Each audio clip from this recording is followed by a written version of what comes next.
who will be discussing charitable trust. E-content has already been shared. I also thank CA Dr. Raj Chawla ji to be present and bless us with his guidance and knowledge. And I also thank you all the participants. We will be discussing this topic today, charitable trust, and all information regarding that. Thank you. And now over to you, Sunil ji.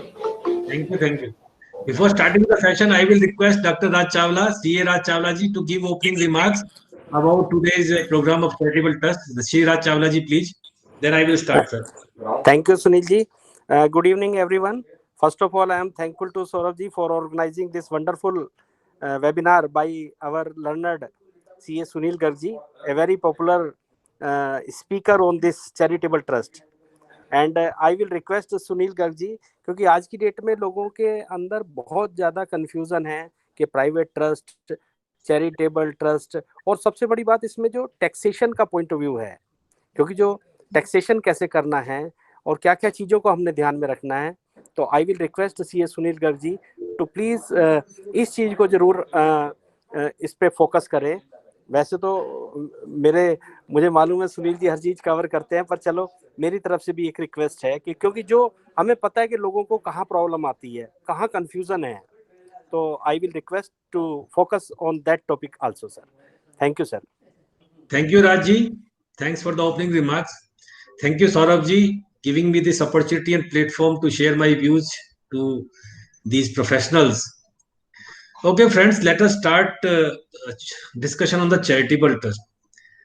Friends, in the last 4 session हम लोग discuss कर रहे थे total income क्या होती है, head wise income कैसे होती है, टैक्सेबल कहाँ होगी, रियल इनकम थ्योरी क्या है, इनकम को कब टैक्स करना है, पहले इनकम की क्लॉज में आना चाहिए, फिर सेक्शन 4 में आना चाहिए, फिर सेक्शन 5 में आना चाहिए, फिर उसको हेड वाइज जाना चाहिए कि इनकम फ्रॉम हाउस प्रॉपर्टी में जाएगा, सैलरी में जाएगा, बिजनेस हेड में जाएगा, अदर सोर्सेज में जाएगा.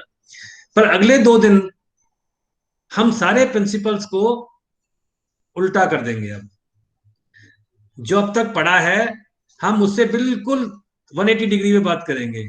जहां हम बात करेंगे कि हेड ऑफ इनकम कहां गायब हो जाते हैं, कि जहां हेड ऑफ इनकम रखते ही नहीं है, या जहां इनकम जो एक्चुअल में इनकम नहीं है. कल जब मैं बात करूंगा डीमिंग प्रोविजंस की, तो जो इनकम एक्चुअल इनकम नहीं है वहां भी टैक्स सरकार आपसे ले लेती है. तो अगले 2 दिन जो होंगे हमारे वो रिवर्स चलने के लिए हैं.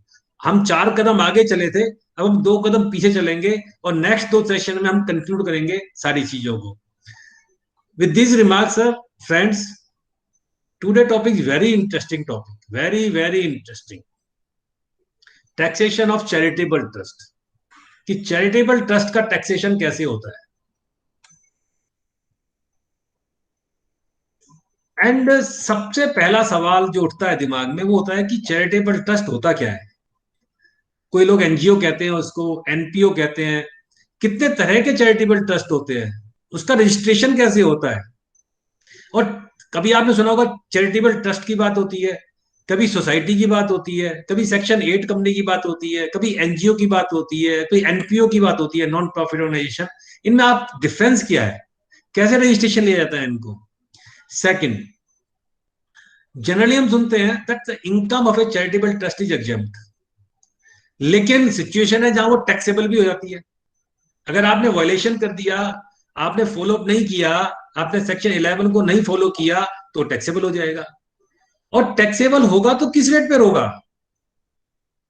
हमारे दिमाग में सवाल आता है कि अगर चैरिटेबल ट्रस्ट को या किसी भी एओपी को हम टैक्स करते हैं तो जनरल एक प्रिंसिपल है कि एमएमआर पर टैक्स करना है. पर यह बात सच नहीं है. तो this is not a fact. Charitable trust are not taxed at MMR, but there are situations कि when it has to be taxed at MMR. आज मैं बताऊंगा आपको कि कब एमएमआर लगेगा और कब आपको नॉर्मल स्लैब पे टैक्स करना है. एक प्रिंसिपल निकाल दीजिए दिमाग में से कि एओपी का मतलब है एमआर पे टैक्सेशन. नहीं है, बिल्कुल नहीं है. और चैरिटेबल ट्रस्ट तो कम से कम नहीं है. इंडिविजुअल के रेट पे टैक्सेबल होते हैं. जैसे हमने पहले दिन पढ़ा था कि फाइनेंस एक्ट का शेड्यूल 1 पार्ट 1 में रेट ऑफ इनकम टैक्स दिए होते हैं, हमने पढ़ा था. और इनकम टैक्स जब आप पढ़ते हैं रेट्स में, तो पहला कॉलम होता है इंडिविजुअल, एचयूएफ, एओपी, बीओआई, और ट्रस्ट इज एओपी. तो आपको इनकम टैक्स स्लैब लगना चाहिए.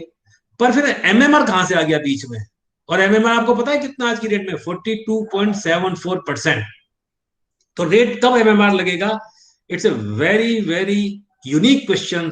और आपको सिचुएशन ध्यान रखनी है। अगर आप चैरिटेबल ट्रस्ट में, either you are working with a charitable trust और you are a professional for a charitable trust, देखिए या तो कहते हैं ना कि या तो इस पार या उस पार, अगर आपने गलती कर दी तो आपको 42.74 का टैक्स लग जाएगा। 42.74 एमएमआर सेक्शन 11 में मैं आपको बताऊंगा। ये बात बड़े इंपॉर्टेंट बात है।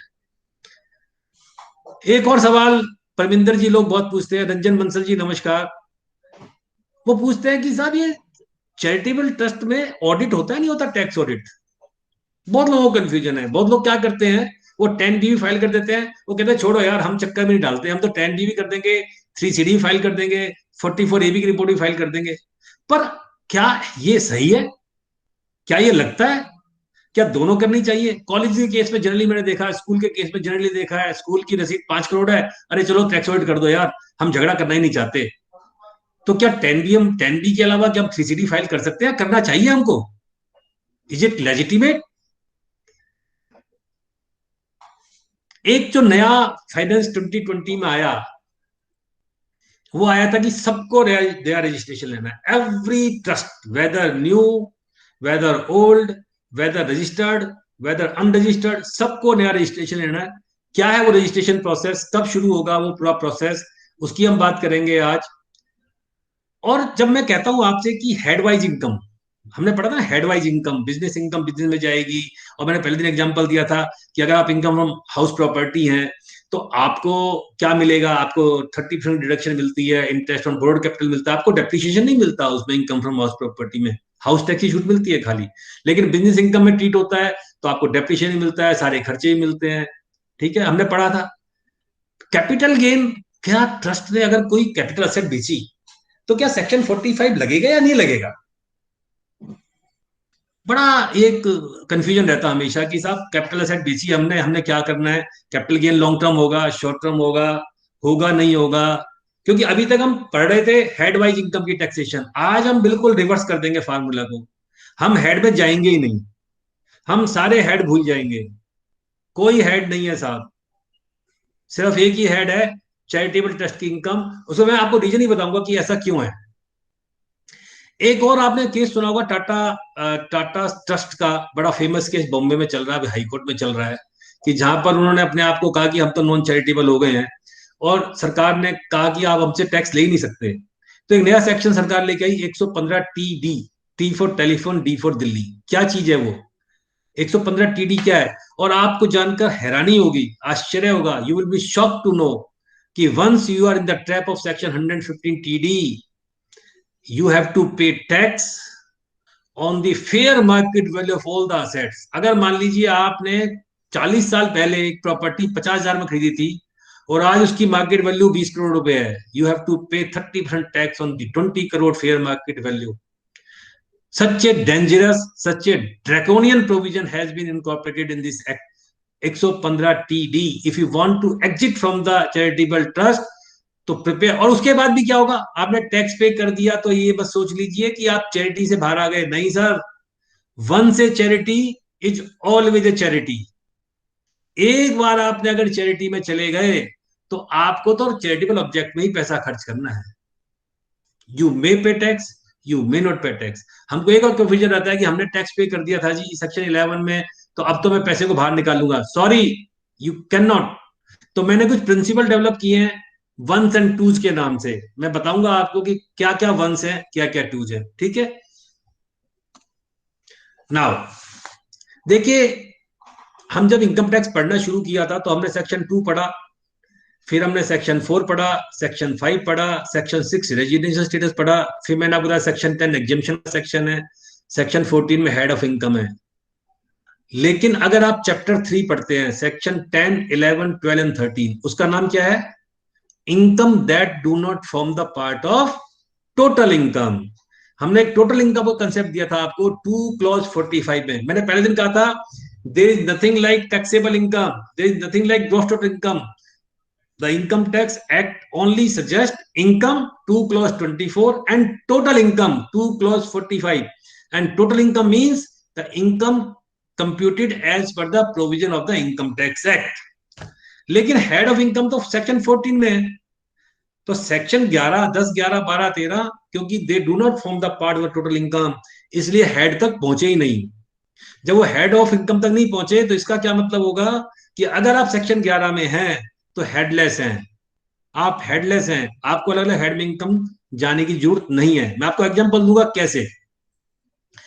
जो सेक्शंस आज हम कवर करेंगे, जो इंपॉर्टेंट सेक्शन है चैरिटेबल ट्रस्ट के, 2 क्लॉज 13 जिसको हम कहते हैं बिजनेस की डेफिनेशन क्या है, और मैं बताऊंगा कि बिजनेस में और चैरिटी में फर्क क्या है। अगर आप योगा क्लास चला रहे हैं तो कब चैरिटी है और कब नॉन चैरिटी है।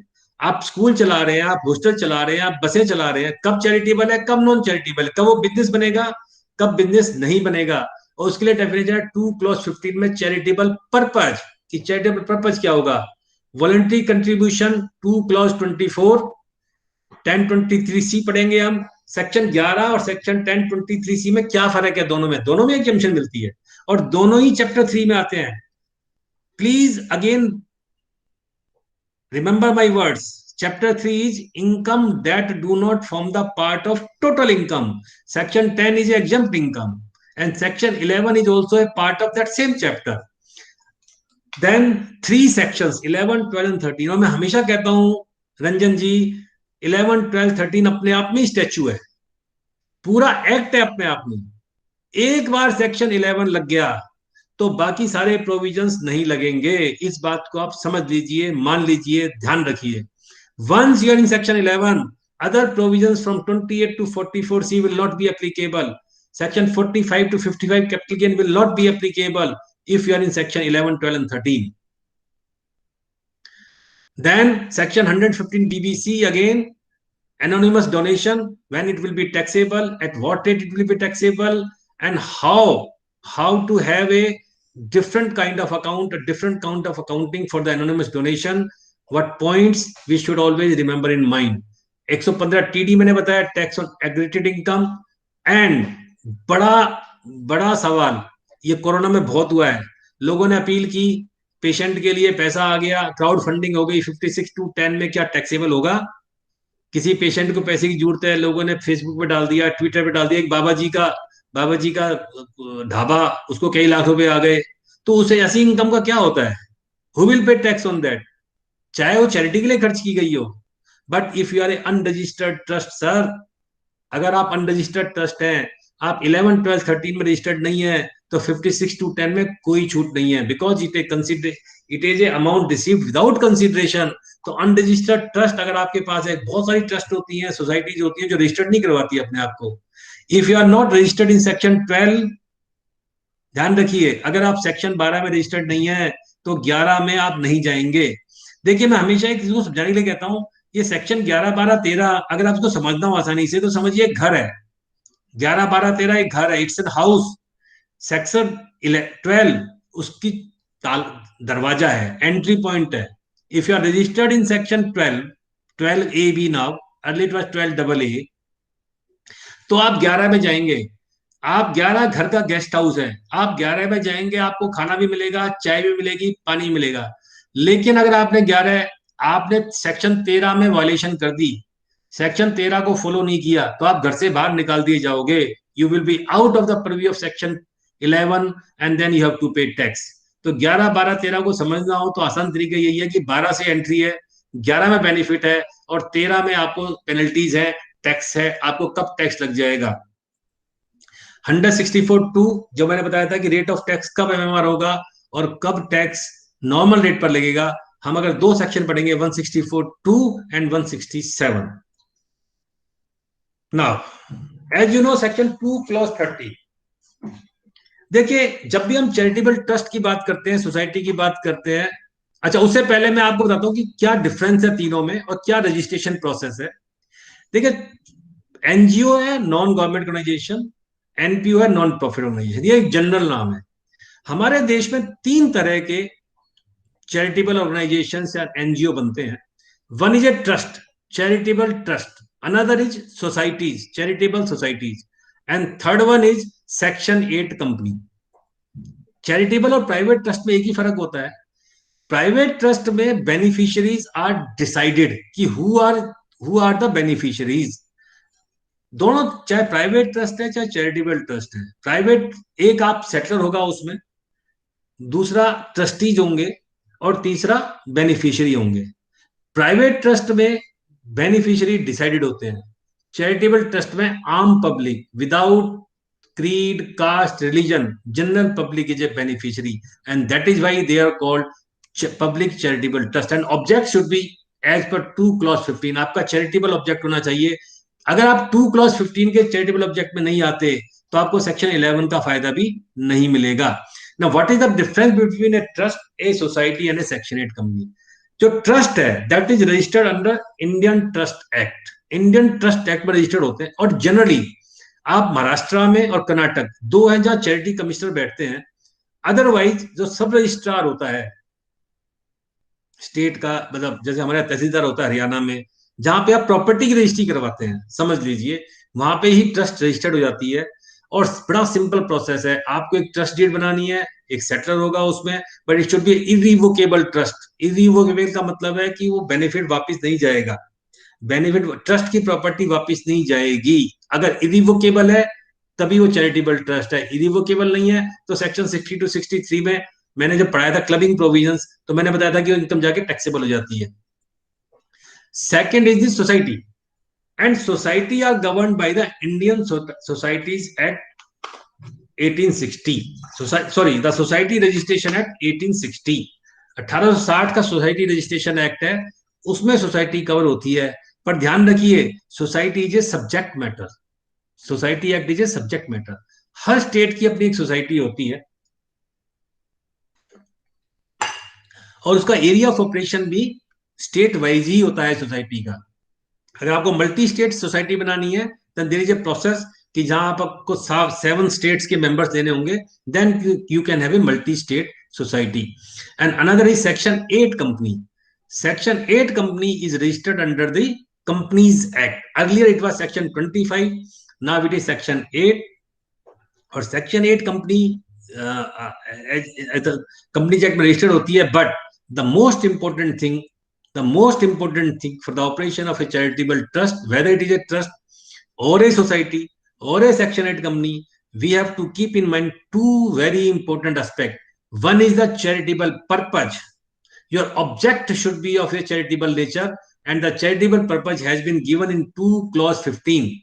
And another is the application. अगर आपको object समझ में आ जाए और application का मतलब समझ में आ जाए तो आपका 90% काम हो गया।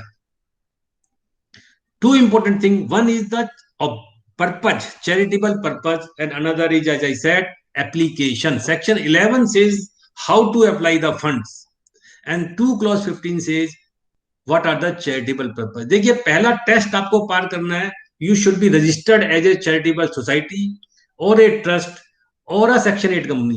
पहला step. Second step, your object should be charitable purpose covered under Section 2 clause 15. अगर नहीं है तो आप सेक्शन 11 में नहीं जा सकते।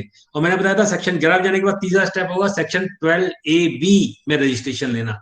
Now what do you mean by what we understand by charitable purpose?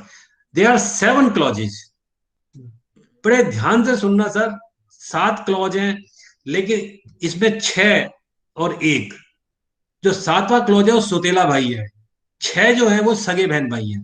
पहले 1 to 6 they are real brother sister, but 7th is a step son और स्टेप ब्रदर। कैसे? पहले 6 ऑब्जेक्ट जो हैं वो चैरिटेबल नेचर के हैं। Relief to poor, education, medical relief, yoga, preservation of environment, preservation of monuments. These 6 objects are wholly charitable in nature.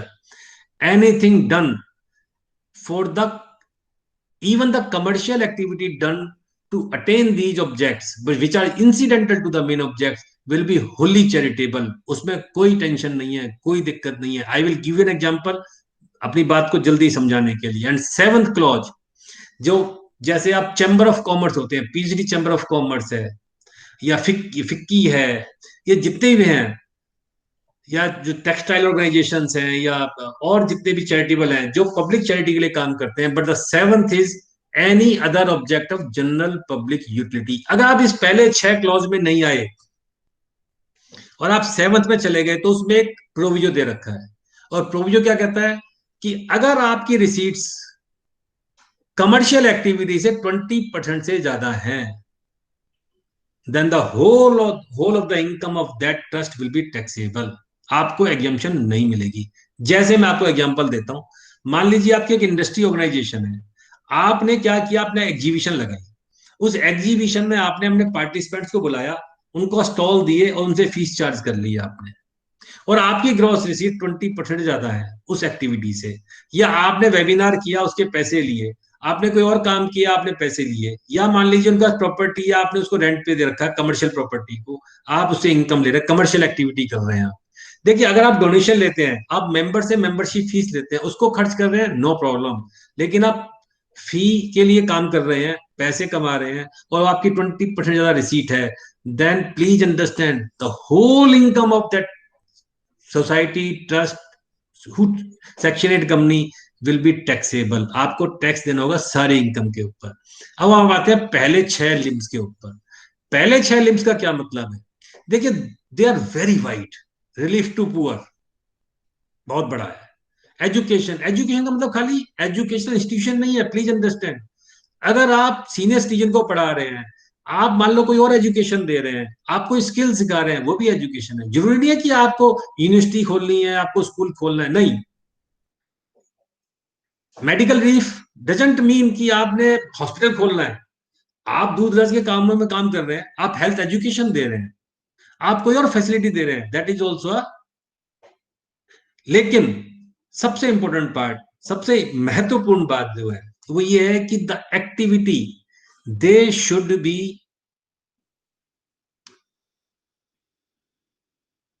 Are you getting my voice properly? Yes sir, आपकी आवाज आ रही है। और सर एक ठीक है। विपिन दत्त जी हैं, वो कह रहे हैं कि अगर आप पीपीटी भी चला दें साथ में। पीपीटी चल नहीं रही? नहीं सर, अभी कोई पीपीटी नहीं चल रही। Okay okay, sorry sorry sorry, मैं चलाता हूँ सर। Yes sir. अच्छा अच्छा, मैं थोड़ा चल रही थी। प्रेजेंट नाउ करके ना सर, वो या तो विंडो या फिर स्क्रीन। मैं तो 1 minute sir. Present now, window, window में पीपीटी आगे नहीं रही।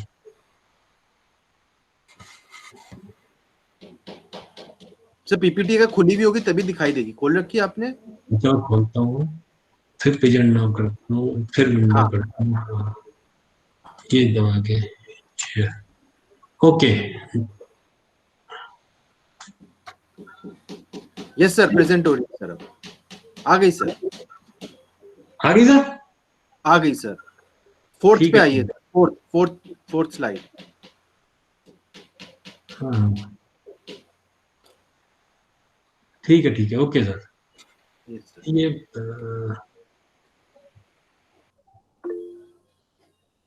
पता नहीं कैसे।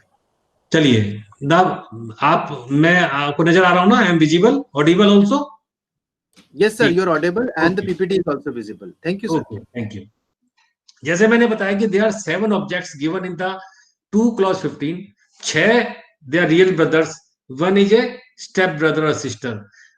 पहले 6 में अगर you are doing an activity which is incidental to the main object, तो आपको कोई खतरा नहीं है, चाहे आप उसके लिए पैसे भी ले रहे हैं। फॉर एग्जाम्पल, आप सोचिए आप एक कॉलेज चला रहे हैं, आप स्कूल चला रहे हैं, ठीक है?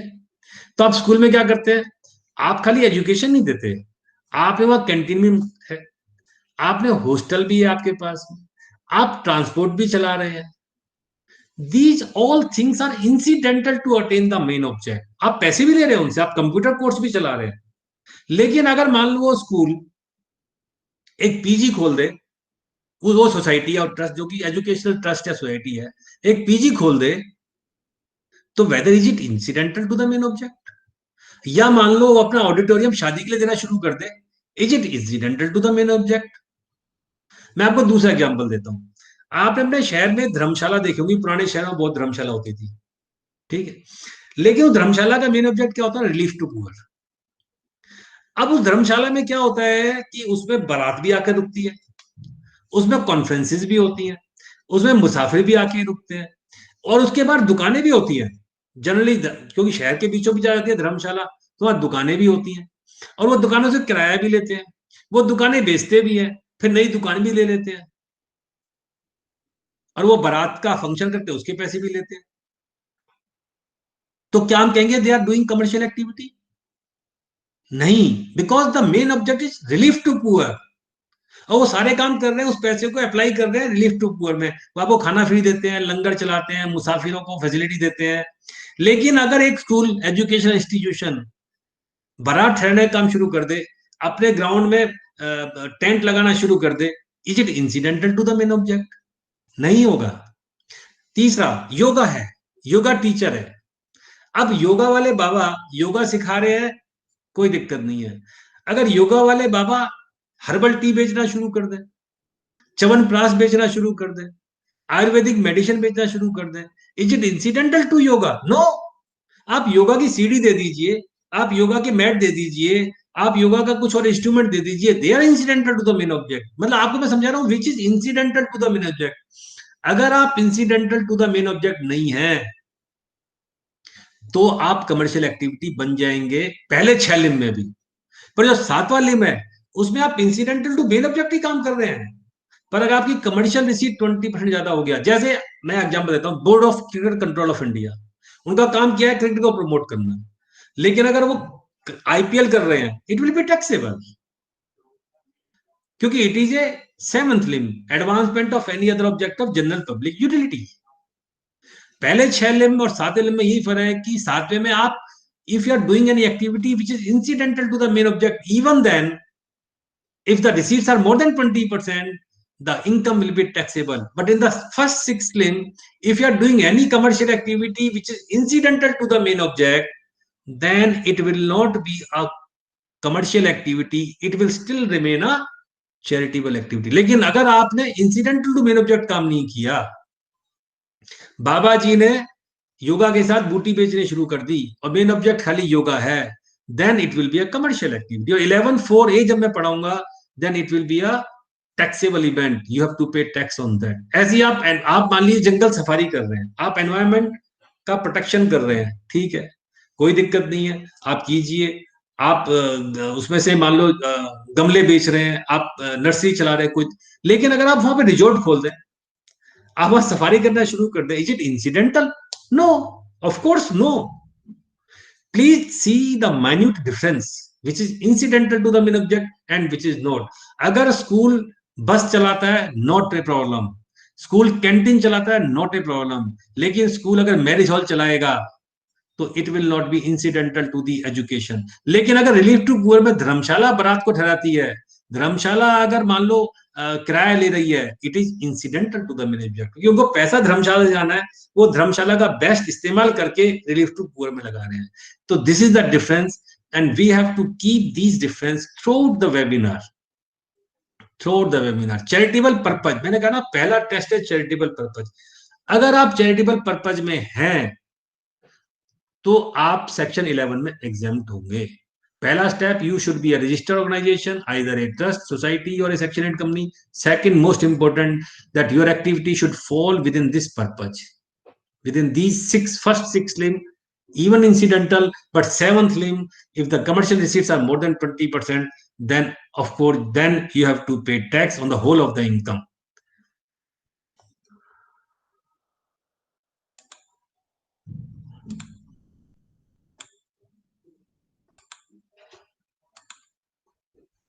Now coming to section 11, मैं उसे एक बार सर थोड़ा इसको ना ठीक नहीं आ रहा, मैं एक बार बंद करके दोबारा प्रेजेंट करता हूं, है ना, प्लीज।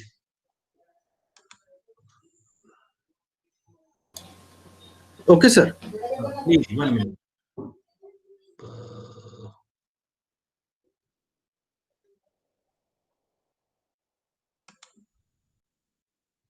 पता नहीं क्या हो, ये पूरा विंडो क्यों नहीं आ रहा? अब आया। Now I reopen it and open this.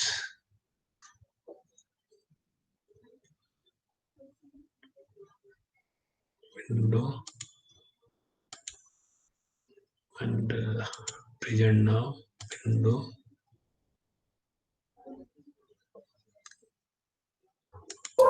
Sir आप प्रेजेंट नाउ करके स्क्रीन शेयर भी कर सकते हैं, तो जो आपकी स्क्रीन पे आ रहा है वो आ जाएगा, as you may like. Okay, now it is right.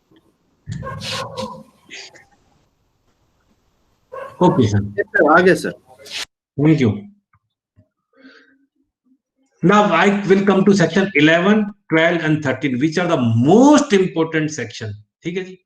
Now this section 11 start with subject to the provision of section 60 to 63, जहां पे रिवोकेबल ट्रांसफर की बात हमने की थी. अगर आपको ध्यान होगा 64 से पहले क्लबिंग प्रोविजन से पहले हम कहते थे अगर 60 to 63 से रिवोकेबल ट्रांसफर, अगर आपने कोई भी असेट रिवोकेबल किया ट्रांसफर, रिवोकेबल का मतलब है जो सेटलर है वो असेट या इनकम उसके पास आ रही है, then this provision will not be applicable. इसलिए जब भी ट्रस्ट डीड बनाएंगे आप, जब भी सोसाइटी में ट्रांसफर करेंगे, it should be a irrevocable transfer. The benefit, the asset should not come back to the settler, to the other. हम या तो ऑर्डर कहते हैं या उसको सेटलर कहते हैं. Section 11(1) says if you have received any income from the property held under trust, it may be charitable or a religious, but it should be wholly charitable or religious. Before the start of this 1961 Act, आपको 1961 से पहले की आपको trust मिल जाएंगी जो कि partly charitable थी और पार्टली प्राइवेट ट्रस्ट थी. They were not wholly charitable, but after 61 it should be a wholly charitable or religious trust. And if you apply 85% of the income towards the object, and what are the object as given in 2 clause 15, the income of the trust will not be included in the part of the total income, meaning thereby that the income will be not taxable. This is section 11(1). Plain reading, आपके पास में 1 करोड़ रुपए आया, आपने 85% से ज्यादा खर्च करना है, आपने 85 लाख खर्च कर दिया, 15 लाख रुपए पर आपको कोई टैक्स नहीं देना, स्टैंडर्ड डिडक्शन आपको मिल जाती है. ठीक, दिस इज 11(1). बट सिचुएशन में अराइज, अगर मान लीजिए आपके पास में पैसा आया लेट, आपको फरवरी में डोनेशन आ गई 50 लाख रुपए, टोटल रिसीट है 1 करोड़ रुपए, मार्च में लॉकडाउन लग गया, आप खर्च नहीं कर पाए. या सिचुएशन में भी जहां आपको इनकम तो एक्रू हो गई, आपकी बैंक में एफडीआर है, इनकम तो एक्रू हो गई, आपको रिसीव नहीं हुई, या आपको चेक मिल गया और वो आपको मिला 1 महीने बाद, मतलब पैसा आपको 1 महीने बाद आया, तो कैसे करेंगे आप खर्च? आप तो खर्च करने की पोजीशन में नहीं थे. Now there is an explanation to section 11(1). What it says कि अगर आप पैसा रिसीव नहीं कर पाए उस साल में या खर्च नहीं कर पाए, कोई बात नहीं, आप नहीं खर्च कर पाए, हम आपको एक मौका देते हैं. मान लीजिए आपको 1 करोड़ रुपए की रिसीट्स है और आपने खर्चा किया 60 लाख रुपए का, आपको करना कितना था 85 लाख, अदरवाइज तो आपको 25 लाख पर टैक्स लग जाएगा. आप फॉर्म 9 फाइल कर दीजिए आईटीओ के पास में before the due date of the return of income, और हम मान लेंगे कि 25 लाख रुपए डीम्ड एप्लीकेशन है, डीम्ड एप्लीकेशन है 25 लाख रुपए की. और आपको खर्च कब करना है? नेचुरल सी बात है, जब आपको मिला आप उस साल में खर्च कर दीजिए या उसके 1 साल बाद तक खर्च कर दीजिए. मान लो अगले साल भी आपको मार्च में आया पैसा वो, या लेट आया, तो आपको 1 साल का टाइम और दे दिया. आपको 1920 फाइनेंशियल ईयर में पैसा नहीं आया, आपकी इनकम एक्रू हो गई या लेट आया, आप खर्च नहीं कर पाए, आपको before filing the due date of return of income, आप एक जो आप 31 जनवरी होगा इस बार और 31 दिसंबर आपको ऑडिट रिपोर्ट भेजनी है, आप फॉर्म 9 फाइल कर दीजिए. जितना आपका शॉर्ट है वो हम डीम्ड एप्लीकेशन मान लेंगे, नंबर 1 बात. और जिस साल में आपको पैसा मिलेगा उस साल में या उससे नेक्स्ट ईयर में आप खर्च कर दीजिए. अब सवाल उठा कि एप्लीकेशन का मतलब क्या है? Why not spend, why not expenditure? Application is a very wider term than the expenditure. देखिए, हम जब चैरिटेबल ट्रस्ट सोसाइटी की बात करेंगे तो हम प्रॉफिट लॉस अकाउंट नहीं बनाते हैं. It is income and application, it is receipt and payment. हम बहुत बड़ी गलती करते हैं जब हम इनकम टैक्स रिटर्न फाइल करते हैं, sir please prepare receipt and payment account. And application is a very wider term. Even capital expenditure is application. आपने कैपिटल एक्सपेंडिचर किया, आप एप्लीकेशन में ले सकते हैं। आपको 3 करोड़ की रसीद आई, 3 करोड़ का आपको कॉन्ट्रीब्यूशन आए, आपका एक मान लो स्कूल चल रहा है, आपका हॉस्पिटल चल रहा है, आपको वहां से 1 करोड़ रुपए की इनकम आ गई, आपको 1.5 करोड़ रुपए का मान लीजिए आपको किसी ने दान दे गया, कोई सेठ जो ठीक हुआ था आपके हॉस्पिटल में, 50 लाख रुपए का कॉर्पस फंड मिल गया, आपको 3 करोड़ रुपए आ गया, आपने उसके बदले 2 करोड़ की बिल्डिंग ले ली, आपने गाड़ी ले ली, आपने एम्बुलेंस ले लिया, that is also an application. Application includes not, there is no difference between the capital expenditure and revenue expenditure. Please understand. मैंने कहा था आज हम सारे प्रिंसिपल जो हमने 4 दिन में पढ़े थे, हम उनको वापस कर देंगे, रिवर्स कर देंगे. जो चाले 4 दिन पढ़ा था आप भूल जाओ उनको. हम अगले 2 दिन आज और कल वो बातें बताएंगे जो नॉर्मल प्रोविजंस में नहीं आती है. Even advance given for the land is an application. आपने कोई बिल्डिंग का लोन लिया था और उसका आपने रीपेमेंट किया, that is also an application. Loan की रीपेमेंट इज एप्लीकेशन. तो application is a wider terms than expenditure. Expenditure की बात नहीं कर रहे हम, सेक्शन 28 से 44 की बात नहीं कर रहे हैं, सेक्शन 30 से 37 में जो एक्सपेंडिचर की बात हम करते थे कि expenditure should be incidental to the attainment of the business. आपने बिजनेस के लिए होली एंड एक्चुअली बिजनेस करना चाहिए, नहीं है सर, नहीं है. Application towards the object only. Application toward the object, an object 2 clause 15 में दे रखे हैं. तो मैंने बताया 11(1) आपको बताता है, आपको बेसिक एजम्पशन देता है, you have to spend up to 85%, you can accumulate up to 15% of the income. If you could not spend to either you have not received it और you received late, okay, file form 9 and it will be deemed application. लेकिन एक ध्यान रखना, आपको deemed application में जब आप खर्च करेंगे तो आपको फिर 15% का दोबारा बेनिफिट नहीं मिलेगा. आप ये नहीं कर सकते कि साहब देखो जी मैंने तो फिर भी नहीं नहीं नहीं सर. और क्योंकि आप पहली बार ले चुके हैं 15% का, मतलब मेरे एग्जांपल में 1 करोड़ रुपए की आपकी इनकम है, 60 लाख आपने खर्च कर दिया था, आपको 85 खर्च करना था, आप फॉर्म 9 फाइल कर दीजिए, 25 लाख रुपए आपका डीम्ड एप्लीकेशन मान लिया जाएगा. आपको करना ही 25 लाख रुपए खर्च था. अनदर इज, लोग करते क्या थे, एक एक्सप्लेनेशन जोड़ा, एक्सप्लेनेशन 2 to 11(1). लोग बड़ा अच्छा काम करते थे. आपको पता होगा एक 11(1)D है, उसमें क्या कहा है कि अगर आपको कॉर्पस डोनेशन मिलती है तो it will not be income. और जब 224 हम पढ़ रहे थे, 2 क्लॉज 24, हमने कहा था voluntary contribution received is income but corpus donation is not a income. And what is a corpus donation then? Corpus donation means a donation with a specific direction. Sunil Jain ji आए हमारे ट्रस्ट में, बोले बड़ा अच्छा काम करते हो सुनील गर्ग जी, आपका नाम भी सुनील है, मेरा नाम भी सुनील है, तो आप बड़ा अच्छा ट्रस्ट चला रहे हो, चलो एक काम करता हूं, मैं आपको 50 लाख रुपए देता हूं, आप काम करो, इनकम टैक्स की एजुकेशन फैलाओ, सबको बताओ, लेकिन एक शर्त है, इस 50 लाख रुपए में आप केवल कंप्यूटर खरीदेंगे, सॉफ्टवेयर खरीदेंगे. ये नहीं है कि आप लंदन घूमने चले जाओगे, या ये नहीं है कि आप कुछ और काम करोगे. मैं आपको 50 लाख रुपए दे रहा हूं, आपको इनकम टैक्स की लाइब्रेरी बनानी है इसके लिए. This is a donation with a specific direction, and these are called corpus donation. These are capital receipts. They do not form the part of the total income. And if it is not income, तो उसका 85% का भी चक्कर नहीं है. Please understand, corpus donation is not an income. It is out of the purview of the income. जैसे मैंने आपको एग्जांपल दिया था, आपको 1 करोड़ का हॉस्पिटल से इनकम आया, 1.5 करोड़ का वॉलंटरी कंट्रीब्यूशन आ गया, 50 लाख का कॉर्पस डोनेशन आ गया, तो आपको 2.5 करोड़ का 85% खर्च करना है. अब आप कहोगे 50 लाख का करना क्या है? अपने घर तो आप ले जा नहीं सकते, क्योंकि जैन साहब तो क्या कहते हैं कि नहीं भैया 50 लाख रुपए तो स्पेसिफिक डायरेक्शन के साथ है, तो क्या आप घर ले जा सकते हो? नहीं ले सकते, क्योंकि स्पेसिफिक डायरेक्शन है. आप उसी काम में खर्च करेंगे जो कि डोनर की इच्छा थी, जो देने वाले की इच्छा थी, इसीलिए वो स्पेसिफिक डोनेशन है. पर लोगों ने एक तरीका निकाल रखा था. लोग क्या करते थे, 2 ट्रस्ट बना ली, ठीक है जी, ट्रस्ट ए में पैसा आया, मैंने कहा कोई बात नहीं जी, ट्रस्ट ए ने ट्रस्ट बी को corporate donation they the, trust a ने ट्रस्ट बी को कॉर्पोरेट डोनेशन दे दी, मेरा तो एप्लीकेशन हो गया और बी की इनकम नहीं हुई.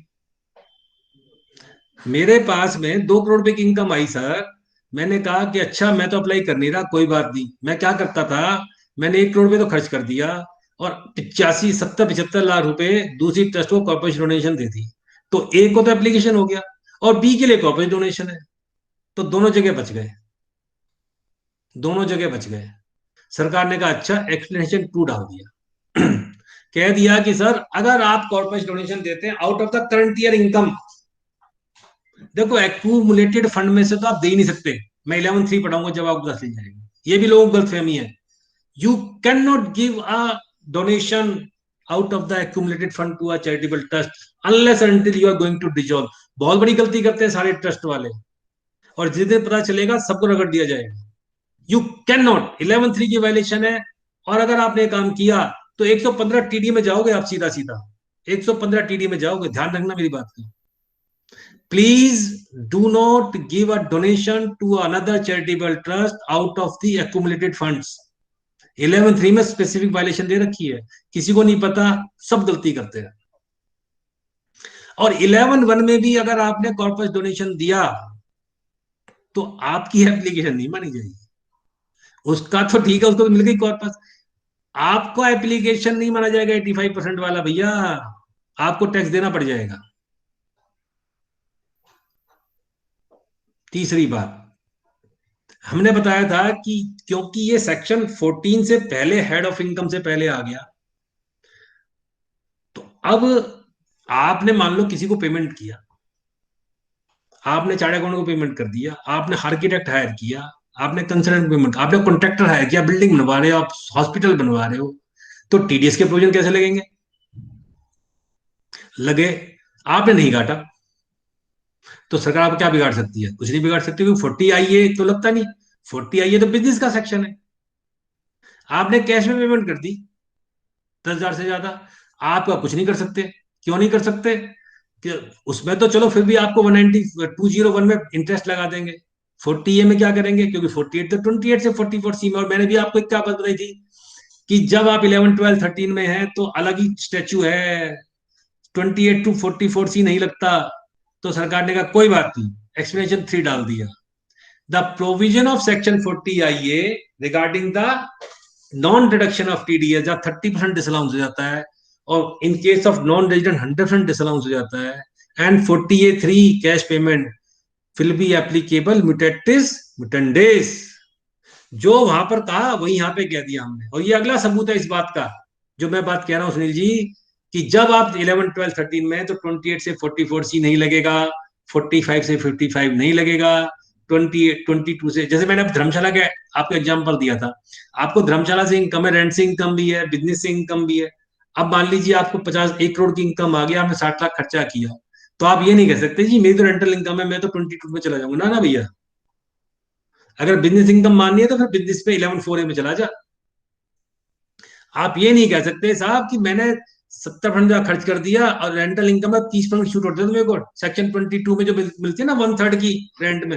नहीं नहीं सर, चैरिटेबल ट्रस्ट की इनकम तो एक पूरी की पूरी इनकम जो आप अप्लाई नहीं करोगे, आपको तो कैपिटल एक्सपेंडिचर में दे रहे हैं वो आपको।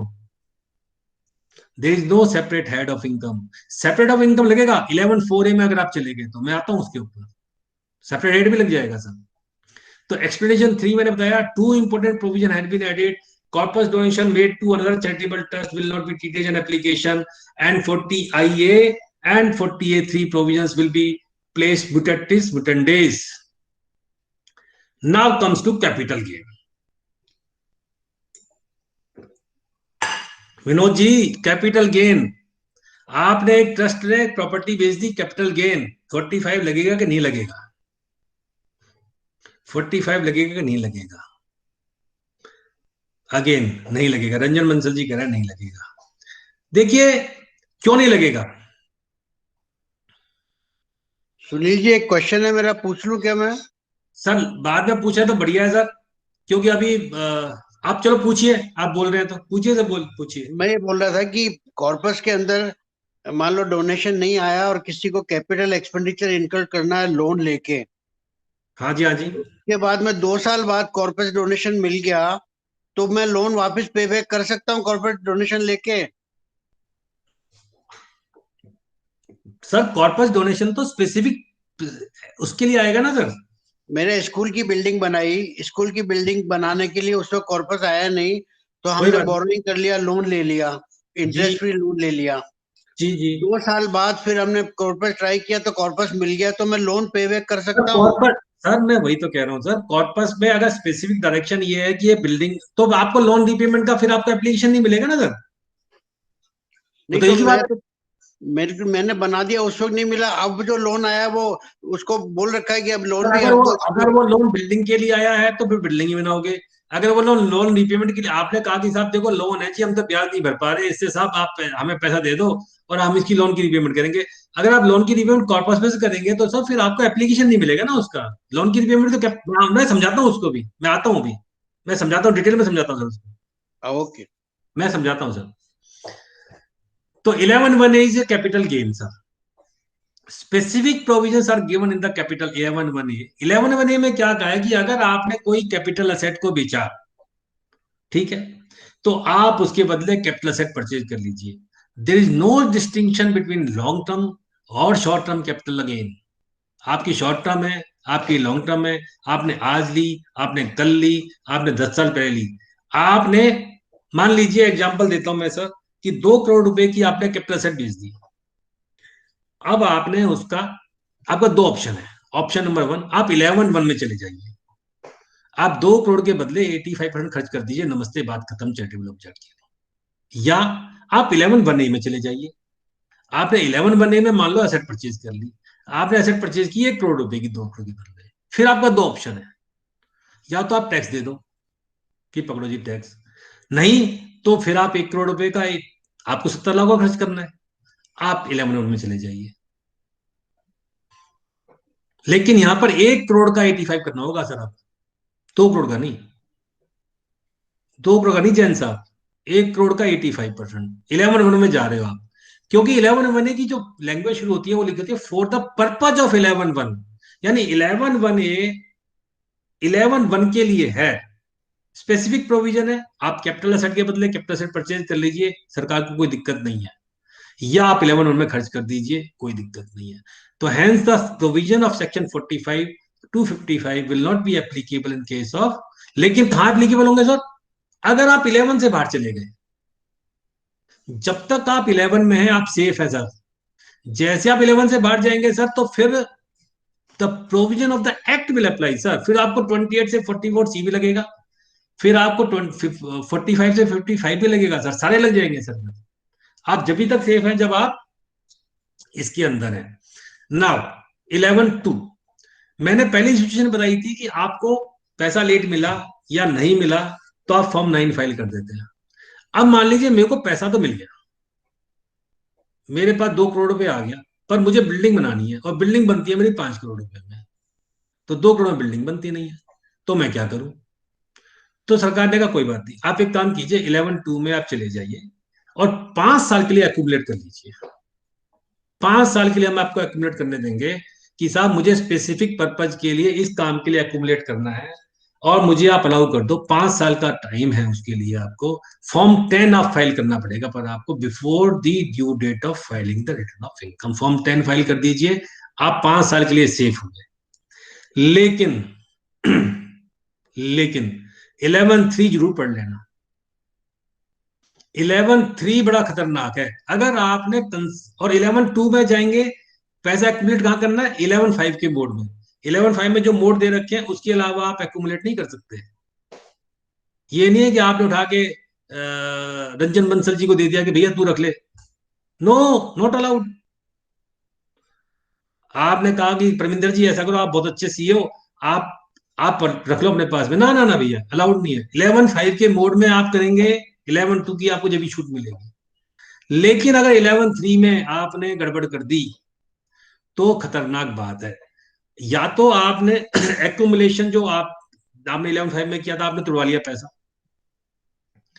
आपने उस पर्पज के लिए खर्च नहीं किया जिसमें खर्च करना था आपको, आपने किसी चैरिटेबल ट्रस्ट को डोनेट कर दिया, मैंने बताया ना 12AA वाली को बीचा है, देन आपको इट विल बी टैक्सेबल, आपको टैक्स देना 11(3) में। हाँ, एक सिचुएशन बता दी उन्होंने कि मान लीजिए आपकी ट्रस्ट डिजोल्व होने जा रही है, आपकी ट्रस्ट डिजोल्व होना चाहती है। भाई 5 साल से पहले लगाया, नहीं नहीं हम नहीं कर पाएंगे काम, कोई बात नहीं, आप एओ के पास चले जाइए, परमिशन दे देगा। उस केस में आप 12AA की ट्रस्ट को आप सेम ऑब्जेक्ट के साथ में डोनेट कर दीजिए, नो प्रॉब्लम। और change of object is also permissible. आपको चेंज ऑफ ऑब्जेक्ट भी दिया हुआ है, लेकिन चेंज ऑफ ऑब्जेक्ट वही होगा जो आपके मेन ऑब्जेक्ट में दे रखा है पहली बार। और दूसरी बात कह दी सेक्शन में ही कि चेंज ऑब्जेक्ट में ये नहीं कहोगे जाके आईटीओ के पास में कि साहब मुझे दूसरी ट्रस्ट को डोनेट करना है। नो, आपने बिल्डिंग के लिए पैसा एक्यूमुलेट किया, 3 साल बाद आप जाते हो साहब मैं बिल्डिंग नहीं बना पाऊंगा, मेरे को उससे पहले अपने स्कूल के लिए कंप्यूटर खरीदने हैं, बसें खरीदनी है, कोई और काम करना है, वो तो ठीक है, पर आप ये नहीं कह सकते कि सौरभ जी की अच्छी एक वो है मैं उसको डोनेट करना चाहता हूं। नो भैया, वो तभी कह सकते हो जब आप डिजोल्व करने जा रहे हो। 11(3) AO has the power to give you the permission for change of the object. 11(4)A मैंने आपको बड़ा जोर जोर से ठोक ठोक के समझाया कि अगर आपने कोई काम किया which is not incidental to the main object, then all the provisions of the act will be applicable to you. और फिर परमिंदर जी आप ध्यान रखना, टैक्स ऑडिट भी करना पड़ेगा आपको, उसके सारे प्रोविजन भी लगाने पड़ेंगे, और सारा का सारा एक्ट लग जाएगा उस इनकम के ऊपर, बिजनेस इनकम के ऊपर। चाहे बिजनेस है तो बिजनेस, इफ दिस इज, मैंने एग्जांपल दिया था, मान लो आपका स्कूल है, आपका कॉलेज है, शहर के बीचों बीच आ गया, आपने कहा यार शादियां का सीजन चलता है, मैं टेंट लगा के शादी करना शुरू कर देता हूँ। It is not incidental to the, धर्मशाला के लिए इंसिडेंटल टू मेन ऑब्जेक्ट है जी, स्कूल के लिए नहीं है भैया। बाबा जी ने बूटी बेचनी शुरू कर दी योगा के लिए, योगा है भैया, हाँ अगर उसका काम है मेडिकल रिलीफ, पर वो पैसा अप्लाई करना पड़ेगा for the charitable object.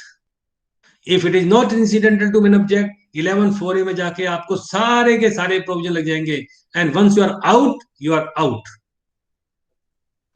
Then 11(6) एक बड़ा इंटरेस्टिंग एक सवाल आया था, एक सुप्रीम कोर्ट का डिसीजन था राजस्थान गुजरात समाज के उसमें, कि लोग क्या करते थे, एप्लीकेशन जैसे हम पहले डेप्रीशिएशन क्लेम कर लिया करते थे, ठीक है ना, तो कहते थे साहब डेप्रीशिएशन भी तो एप्लीकेशन है। अब आपने क्या किया, आपने 2 करोड़ रुपए की आपकी इनकम है, आपने 1.5 करोड़ रुपए तो खर्च कर दिया ऑब्जेक्ट के लिए, 50,000 रुपए की आपने ले ली गाड़ियां, बसें ले ली, आपने एप्लीकेशन मान लिया उसको, आपने प्रॉफिट लॉस अकाउंट बनाया, उसका डेप्रीशिएशन भी क्लेम कर लिया। वो कहते हैं व्हाट इज दिस सर, ये तो आप जो कैपिटल एक्सपेंडिचर, क्योंकि आप बुक्स में तो आ रही है ना, वो हम जो बुक्स बनाते हैं तो अकाउंटिंग स्टैंडर्ड से बनाते हैं ना सर, अकाउंटिंग स्टैंडर्ड में तो डेप्रीशिएशन ही क्लेम करेंगे आप, अकाउंटिंग पॉलिसी में तो ये बड़ा चलता था। 11(6) आ गया सर, 11(6) में कह दिया कि अगर आपने कैपिटल एक्सपेंडिचर क्लेम कर लिया है, then you will not be eligible for depreciation. अब सवाल ये उठा कि साहब जो पहले करते आ रहे थे उनका क्या होगा, उनका क्या होगा। सुप्रीम कोर्ट ने कहा गुजरात राजस्थान समाज के केस में कि जो पहले कर रहे हैं वो करते रहेंगे, because this amendment is a prospective amendment, it is not A retrospective amendment. और 11(7) में बड़ी इंपॉर्टेंट बात कही है कि अगर आपको सेक्शन 10(1) एग्रीकल्चर इनकम और 1023C वाली इनकम को छोड़ दीजिए, बाकी कोई एग्जेम्प्ट इनकम भी है, तो 11 के हिसाब से आपको खर्च करनी होगी 85%, वहां पे आपको ये एग्जेम्पशन नहीं मिलेगी। And this year a new provision has been added कि अगर आप 1046 में भी रजिस्टर्ड है, 1023C में भी रजिस्टर्ड है, आप लोग दोनों रजिस्ट्रेशन ले लिया करते थे, तो ऑटोमेटिकली एक रजिस्ट्रेशन कैंसिल हो जाएगा और आपको फ्रेश रजिस्ट्रेशन अप्लाई करना होगा सेक्शन 11 में। Now I will come to section 13। जैसे मैंने बताया था कि section 12A now it is section 12AB जो रजिस्ट्रेशन है, जो एंट्री पॉइंट है। सेक्शन 11 जो है गेस्ट हाउस है, जहां आपको सारी फैसिलिटी दे दी, और सेक्शन 13 जो है वो आपको लात मार के बाहर निकाल देता है। कौन सी सिचुएशन है सर 13(1)B में? 2 सिचुएशन है, it should not B A private religious trust, and mainly if you have spent the amount, if you have incurred the amount, if you have given the benefit to the trustees or the managers or their relative, and the definition of relative is given in section 13. एक ही छूट दी है sir, अगर आप school चला रहे हैं, hospital चला रहे हैं और आप कोई मेडिकल रिलीफ या एजुकेशन रिलीफ देते हैं उनको, उनके रिलेटिव्स को, तो उसकी वैल्यू को इनकम मान लेंगे सेक्शन 12 में। अगर आपने इसकी वायलेशन की, आदर, फाउंडर, उसके रिलेटिव, मैनेजर, कंसर्न जिसमें उसका सब्सटैंशियल इंटरेस्ट हो, देन 13(1) की वायलेशन जैसे ही आप करेंगे, 13 की वायलेशन करेंगे, आपकी एग्जेम्पशन विथड्रॉ कर ली जाएगी और टैक्स लगेगा MMR पे जाके, फिर मैक्सिमम मार्जिनल रेट पे टैक्स लगता है। फिर ये नहीं है कि नहीं नहीं नहीं सर आप हमसे ले लो, क्योंकि then it becomes a private trust. भाई आपने चैरिटी के नाम पर प्राइवेट लोगों को बेनिफिट देना शुरू कर दिया ना सर, इनडायरेक्टली, तो MMR पे टैक्स लगेगा। आपने 11(1) में, मान लीजिए जैसे मैंने एग्जांपल दिया था, आपने 1 करोड़ रुपए की रसीद आई, आपने 60 लाख खर्च किया, 25 लाख पे आपको टैक्स देना है नॉर्मल रेट में, normal slab rate.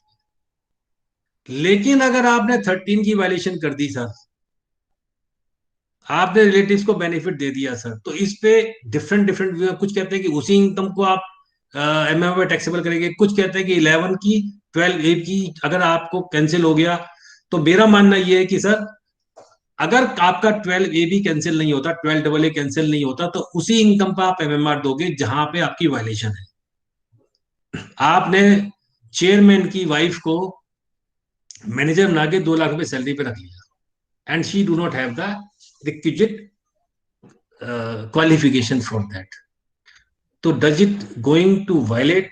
Of course violation है सर। क्या इस पे टैक्स सारी ट्रस्ट भी लगेगा MMR?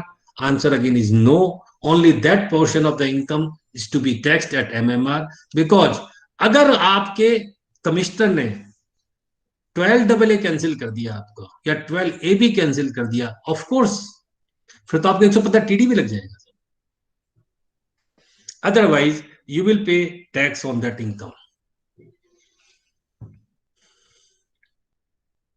नाउ मैंने कुछ बेसिक प्रिंसिपल अब तक के डिस्कशन के बाद में हमने बनाए हैं।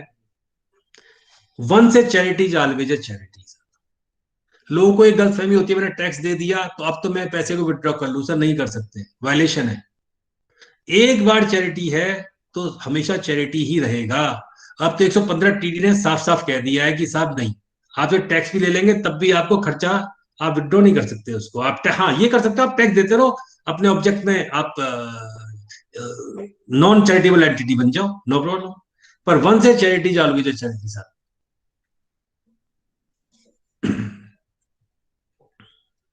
दूसरा, once the income is exempt under section 11(1), the role of the heads goes. आप हेड वाइज इनकम पर टैक्स नहीं करेंगे, आप 11(1) में है तो। लेकिन once you are out in 11(4)A, then all the provision of tax section 28 to 44C, जो आप मेरे से पूछ रहे थे कि कहां पे टैक्स ऑडिट होना है, वहां पे आपको टैक्स ऑडिट भी करवाना होगा और सारे प्रोविजंस आपके लग जाएंगे। Once it is accumulated, it should not be donated. It should not be donated to another charitable trust. अगर आप करेंगे 11(3) की वायलेशन है, 11(3) की वायलेशन में आपको टैक्स देना होगा। हाँ, आप करंट इनकम में से आप किसी चैरिटेबल ट्रस्ट को दे सकते हैं, आप कॉर्पस दीजिए, आप नॉर्मल डोनेशन दीजिए। लेकिन अगर आप कॉर्पस देंगे तो आपकी एप्लीकेशन नहीं मानी जाएगी। आप नॉर्मल डोनेशन देते हैं, नो प्रॉब्लम। लेकिन आपको एक बात हो या ध्यान रखनी है सर, कि मेरा काम क्या है। बहुत सारे ट्रस्ट क्या करते हैं, बड़ा अजीब सा केस आया, वो बहुत सारे पैसे इकट्ठा करते हैं, कहने को एजुकेशन ट्रस्ट है सर, लेकिन वो क्या करते हैं 90% पैसा बांट देते हैं, दूसरे ट्रस्ट को दे देते हैं। मैंने कहा सर आपका मेन ऑब्जेक्ट क्या 200 को दान देना है क्या? What is your main object? What is your main object? तो सर देखिए 12AB(4) में स्पेशल प्रोविजन है, 12AA(4) में activity should be genuine also. Genuineness of the activity, जैसे 68 में हम कहते हैं ना जेन्युइननेस ऑफ द ट्रांजेक्शन। आपने नाम बता दिया, पता बता दिया, चेक की डिटेल भी दे दी, लेकिन अगर सोर्स नहीं है उसके पास में तो 68 में एडिशन हो जाती है। जेन्युइननेस ऑफ द ट्रांजेक्शन का मतलब होता है कि whether these transaction are genuine. आपका काम क्या है, व्हाट इज वर्किंग फॉर? आप कहते हो मैं एजुकेशन ट्रस्ट हूं, मैं मेडिकल रिलीफ ट्रस्ट हूं, और आप क्या करते हैं अपना 90% आप दूसरों को डोनेट ही किए जा रहे हैं। तो is it genuine? It is a subjective question, मैं ये नहीं कह रहा, it is a subjective question, it is a debatable question. But once you are working for a charitable trust, please understand what is your main object. आप ठीक है कभी donation दे रहे हैं, लेकिन आपका काम ही है, तो it will tantamount, it may lead to the cancellation of your registration under section 12AA4 or now 12AB4. Two important things, जैसे मैंने 1 और 2 के फॉर्मूले बनाए हैं सर, मेरी पीपीटी में आप पढ़ लेना. Two definitions very important. One is 2 clause 13, that is business, and we understand what business means. Business means any trade, manufacture, commerce or adventure in the nature of trade, commerce. Though in section 2 clause 15 you are doing business, जैसे मैंने बताया था आप hospital चला रहे हैं, ठीक है. अब एक हॉस्पिटल है चैरिटेबल, मूलचंद खैराती मालिया गंगाराम हॉस्पिटल, दूसरा अपोलो हॉस्पिटल है, वो प्राइवेट लिमिटेड कंपनी में है. Both are doing the same work. वो भी आईपीडी चार्ज लेते हैं, वो भी पूरे पैसे लेते हैं, वो भी पूरे पैसे ले रहा है. एक की इनकम टैक्सेबल, एक की इनकम एग्जम्प्ट है. एक 2 clause 15 में, दूसरा नहीं है. लेकिन the most important part is application है. जो चैरिटेबल हॉस्पिटल होगा, कमर्शियल एक्टिविटी वो भी कर रहा है, वो भी 2 clause 13 में जा रहा है, वो भी बिजनेस में जा रहा है, उसको 28 से 44C नहीं लग रहा, क्योंकि उसका ऑब्जेक्ट चैरिटेबल है, उसका एप्लीकेशन टुवर्ड्स द ऑब्जेक्ट है. सर अपोलो हॉस्पिटल में टैक्स लग रहा है. इसीलिए 2 clause 13 versus 2 clause 15, both may be business, but if it is incidental to the main object, then it will not be taxable. Two very important object, two aspects we have to always keep in mind. One is the object and another is the application. अगर application आपको पता है और object आपको पता है, no problem. Third, two violation will lead to the taxability. Either you have made a change in the object, आपने object change कर दिया, या उस ऑब्जेक्ट के लिए पैसा नहीं किया, या आपने एप्लीकेशन गलत कर दिया. It will lead to taxability. Two very important thing, diversion of income and non compliance of any other law. मान लीजिए आप हॉस्पिटल चला रहे हैं, आपने एनवायरमेंट लॉ को नहीं माना. आप स्कूल चला रहे हैं, आपने पीएफ ईएसआई की वायलेशन कर दी, क्योंकि अब रजिस्ट्रेशन के ये आ गया है कि आपको commissioner will have to check whether the other laws. आपने सीएलयू नहीं करवाया, आपने अनऑथराइज्ड बिल्डिंग बना के स्कूल बिल्डिंग बना दी. It may lead to cancellation of the registration. Two changes, if you are doing a change in the object clause, आपने object clause में चेंज किया, you apply within 30 days. आप 30 days में apply कर दीजिए, fresh registration आपको मिल जाएगा, no problem. लेकिन अगर चेंज ऑफ मैनेजमेंट हुई,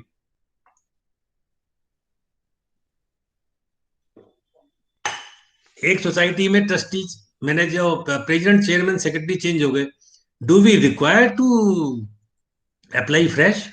और एक ट्रस्टी में ट्रस्टी चेंज हो गए, ट्रस्टीज की डेथ हो गई, नए ट्रस्टी आ गए, no need. No need. Change of management does not require you to apply fresh. Two important conditions are. Two important. Sunil ji, ध्यान से सुनना. Very two important conditions are. One is the transfer. The first transfer should be irrevocable transfer. If it is revocable, Section 11 will not apply at all. पहली condition ही है sir, subject to the provision of Section 60 to 63. It should be a irrevocable transfer. And another is no benefit to the interested parties. Two important conditions of any charitable trust. And last but not the least, both revenue and capital expenditure, we do not have any distinction in 11(1). आपने capital expenditure किया तो भी application है, आपने किसी property के लिए advance दे दिया तो भी एप्लीकेशन है, आपने बच्चों को लोन, मान लो आप स्कूल है, आपने बच्चों को एजुकेशन लोन दे दिया, ठीक है. If it is not, you are not doing a money lending business, then it is also an application. Another very important aspect, time बड़ी जल्दी निकल जाता है, पता नहीं चलता मेरे को. ऑडियंस अच्छा है. अगर आपने मान लीजिए 100% ज्यादा खर्च कर दिया तो क्या होगा? दो सिचुएशन है सर. सिचुएशन नंबर 1, आपने मान लो पहले साल में आपको 1 करोड़ रुपया आया, आपने 90 लाख रुपए खर्च कर दिया. अब अगले साल आपने 80 लाख खर्च कर दिया, तो आप ये कहो साहब देखो पिछली बार तो मैंने 5% ज्यादा खर्च किया था, इस बार 5% कम खर्च कर दिया, तो साहब मेरे को तो दे दो छूट, मैंने कौन सा गुनाह कर दिया। या पहले साल मैंने 100 रुपए, 1 करोड़ आया, 1 करोड़ खर्चा कर दिया, अब अगले साल मैंने 75 लाख खर्च किया, सर नॉट अलाउड। सर अगले साल आपको टैक्स देना होगा। Each assessment year is a separate assessment year, but a very important decision has been given by, delivered by, पहले एक डिसीजन था महाराणा मेवाड़ राजस्थान हाई कोर्ट का, एक और डिसीजन है बड़ा, मैं कहूंगा सबको, सब पढ़े उसको, भारतीय विद्या भवन ट्रस्ट चंडीगढ़ आईटीएटी का। आप उसको पढ़ेंगे तो आपको कंसेप्ट बड़े क्लियर होंगे। अभी latest supreme court of India ने डिसीजन दिया सुब्रोस इंटरनेशनल में, वो कहा है कि साहब अगर मान लो आपने 100 रुपए ज्यादा खर्च कर दिए,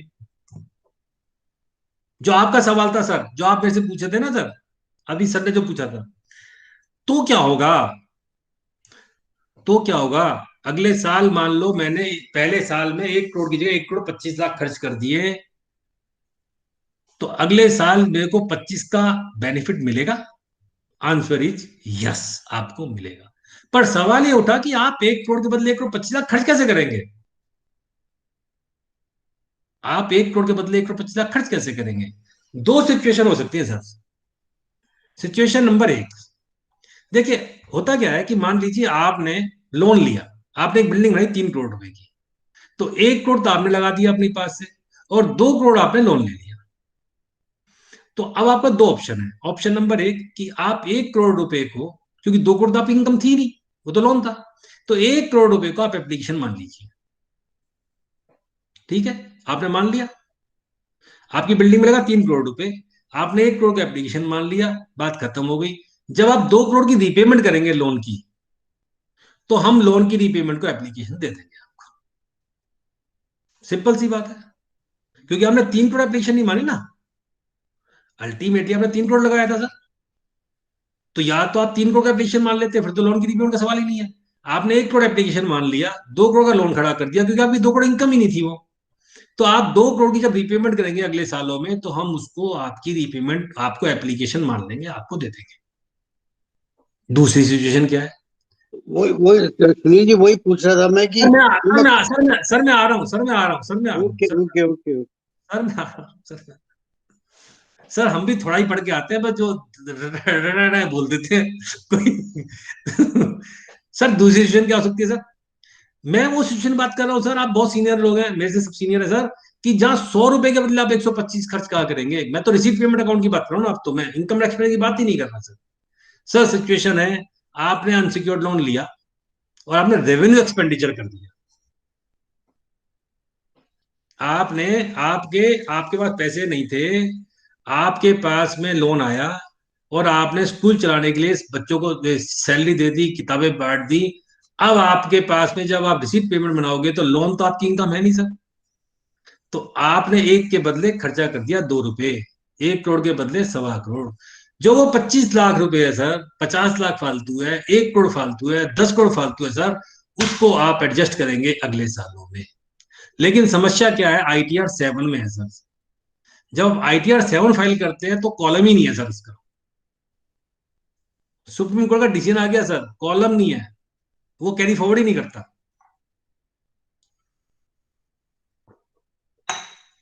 तो क्या कहते हैं सर, मेरे से पूछते हैं लोग क्या करें, मैंने सर ये तो मोदी जी से पूछो कि करना क्या है। मैं तो कानून बना सकता हूं। तो सर करना ये होगा इसमें, क्योंकि आईटीआर में कॉलम नहीं है, आप अपनी कंप्यूटेशन में बना लीजिए, उसको कैरी फॉरवर्ड कर लीजिए सर। तो सुब्रोस इंटरनेशनल ने कहा कि अगर आपने, आपका एक्सपेंडिचर ज्यादा है, एक्सपेंडिचर एप्लीकेशन ज्यादा है, if it is more than 100%, only in that situation you can adjust in the coming years. ठीक है सर? सर मैं उस पर भी आऊंगा, जो आपका सवाल था लास्ट पे आऊंगा सर उस पर। तो now as I said, to claim the deduction under section 11, registration under 12AA, now 12AB is a must, and there is section 1023C, 3IA-D and 3IA-E। अगर आपकी 1 करोड़ से कम रिसीट है, और केवल एक और फर्क है सर, 1023C में एजुकेशनल इंस्टीट्यूशन और मेडिकल इंस्टीट्यूशन है सर। जबकि मैंने 2 क्लॉज 15 जब बताया था सर, तो एजुकेशन और मेडिकल रिलीफ की बात थी सर, इंस्टीट्यूशन की बात नहीं थी सर। दोनों में फर्क है, लोग गलती करते हैं सर। 1023C में 1 करोड़ से कम अगर आपकी रिसीट है तो आपको 100% छूट मिलती है, 100%।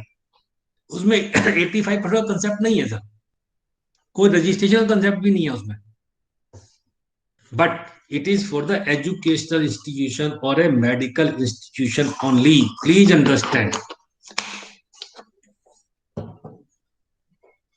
एक और सवाल लोग बहुत पूछते हैं कि रिलीजियस ट्रस्ट क्या रजिस्टर्ड हो सकती है? क्या रिलीजियस ट्रस्ट को ईटीजी मिलता है? सर बिल्कुल हो सकती है, बिल्कुल हो सकती है, कहीं कोई बार नहीं है सर। You can get registration as a charitable trust, wholly charitable और होली रिलीजियस और होली चैरिटेबल और रिलीजियस। 80G में भी सर कोई बार नहीं है, देते नहीं है वो बात दूसरी है, बार कोई नहीं है सर, बार कोई नहीं है सर, रिजेक्ट नहीं कर सकते सर उसको। Now it's 7:41. Okay, now again a new provision has been inducted. 12AA was the registration process. Now section 12(1)AC has been inducted, and all the registered trusts, they have to get the registration. Earlier it was 31st August, then government postponed it to 1st October 2020. Now again they have postponed it to 1st April 2021. 1 अप्रैल 2021 को process start होगा और आपको registration करवाना है। एक समस्या का समाधान और कर दिया उन्होंने। जब हम पहले रजिस्ट्रेशन के लिए जाया करते थे तो प्रिंसिपल कमिश्नर ये कहता था कि साहब जेन्युइननेस ऑफ एक्टिविटी बताइए, आपने कोई एक्टिविटी नहीं की, हम आपको क्यों दें, आप काम करके दिखाइए। हम कहते थे साहब काम जब करेंगे पैसा आएगा, और जब 12 नहीं तो पैसा कहां से आएगा? तो इस बजट में ये कर दिया कि आपको एक प्रोविजनल रजिस्ट्रेशन का कंसेप्ट और दे दिया कि आप प्रोविजनल रजिस्ट्रेशन ले लीजिए हमसे without the commencement of the activity. पहले 12AA जो हुआ करता था सर, वो होल टाइम आपको एक बार मिल गया, उसके बाद में लाइफ टाइम। अब नहीं है सर ऐसा, अब 5 साल के लिए मिलेगा आपको, 5 साल के लिए, 5 years, और हर 5 साल 4.5 साल बाद यानी 6 months before the expiry you have to get it renewed. और प्रोविजनल रजिस्ट्रेशन 3 साल के लिए सर, या तो 3 साल में काम शुरू कर लीजिए, नहीं तो फिर दोबारा प्रोविजनल जाइए, और अगर उससे पहले आपने काम शुरू कर दिया तो आप परमानेंट में आ जाइए। और सरकार ने यह कहा है कि जो भी एग्जिस्टिंग ट्रस्ट है वो अप्लाई कर दीजिए, हम उनसे नाम गाम पता पूछेंगे और 1 महीने में रजिस्ट्रेशन दे देंगे। हमसे कोई सवाल नहीं पूछेंगे, सवाल कब पूछेंगे? 4.5 साल बाद। जो एग्जिस्टिंग रजिस्टर्ड है 1 महीने में दे देंगे सर। जो फ्रेश रजिस्ट्रेशन के लिए जा रहे हैं सर फर्स्ट टाइम सर, उनको वही 12AA वाला सिस्टम है कि आप अप्लाई कीजिए, 6 महीने में कमिश्नर को पावर है, 6 महीने में वो देगा आपको registration. genuineness of the activity and compliance of any other law. Please understand, this is very important change कि आपको compliance of any other law, जो भी लॉ लगता है, अगर आप हॉस्पिटल चला रहे हैं तो आपको सारे एनवायरमेंटल लॉ से लेके मेडिकल वेस्ट, ESI, PF, सारे लॉज को आपको फॉलो करना होगा सर, अदरवाइज ही में डिनाई द रजिस्ट्रेशन। और तीसरा प्रोविजनल रजिस्ट्रेशन, जैसे मैंने बताया, उसमें आपको प्रोविजनल रजिस्ट्रेशन दे देंगे, यू शुड बी, उसमें आपके ऑब्जेक्ट क्लॉज चेंज करेगा, चेक करेगा, और आपको प्रोविजनल रजिस्ट्रेशन मिल जाएगा। 3 महीने के अंदर सरकार ने कहा हम दे देंगे, लेकिन जब आप 4.5 साल बाद जाएंगे तो फिर आपसे सारी इंक्वायरी वो करेगा। चौथी बात है चेंज ऑफ ऑब्जेक्ट अगर आपने किया है, प्लीज अंडरस्टैंड विनोद जी, अगर आपने चेंज ऑफ ऑब्जेक्ट किया है, मैंने बताया चेंज ऑफ मैनेजमेंट में फ्रेश रजिस्ट्रेशन नहीं चाहिए, चेंज ऑफ ऑब्जेक्ट में चाहिए, और आपने चेंज ऑब्जेक्ट में कर लिया और रजिस्ट्रेशन अप्लाई नहीं किया, 115 TD तैयार खड़ा है डंडा लेके, 115 TD डंडा लेके तैयार खड़ा है। अगर आपका कैंसिल हो गया सर, फेयर मार्केट वैल्यू पे टैक्स देना होगा आपको, फेयर मार्केट वैल्यू पे, please understand.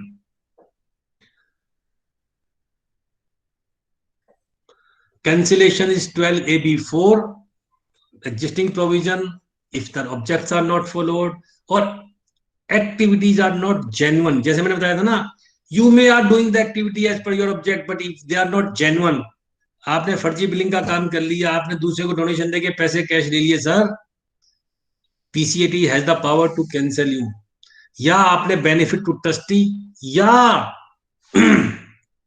non-compliance of any other law. Please understand, अगर आपने किसी और लॉ की भी नॉन कंप्लायंस की, it may also lead to cancellation of your registration under section 12AA. Now it is 12AB. Please, whenever you are doing the audit of, or you are a consultant, or you are associated with a charitable trust or institution, all the laws should be followed. All the laws should be followed. Accreted income 115 TD मैंने बताया था, बड़ा खतरनाक provision है, finance act 2017 में आया।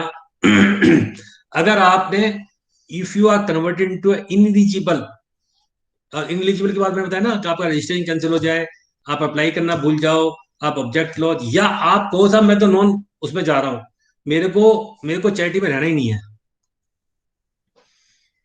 या आप दूसरी एंटिटी से मर्ज कर जाते हैं जिसके ऑब्जेक्ट सेम नहीं है और 12AA में रजिस्टर्ड नहीं है, तो और आपने इन केस ऑफ डिसोल्यूशन, देखिए जब भी आप एक ट्रस्टीड बनाते हैं या सोसाइटी एक्ट में कंडीशन होती है कि अगर जब आप डिसॉल्व करेंगे तो you will give the asset to the society having the same object, है ना। और 115 टीडी में पहले ये नहीं था कि आपको 12A में रजिस्टर होनी चाहिए, पर 115 टीडी कहता है कि आप उसी सोसाइटी या ट्रस्ट को दोगे जो कि 12AA में 1023C में रजिस्टर्ड है। अगर आप नहीं करेंगे तो MMR पे टैक्स लगेगा sir, MMR maximum marginal rate, and MMR is not 30% sir, it is 42.74%। अब एक्रीडेड इनकम क्या है, ये बड़ी खतरनाक बात है। कहा कि the fair market value of all the assets.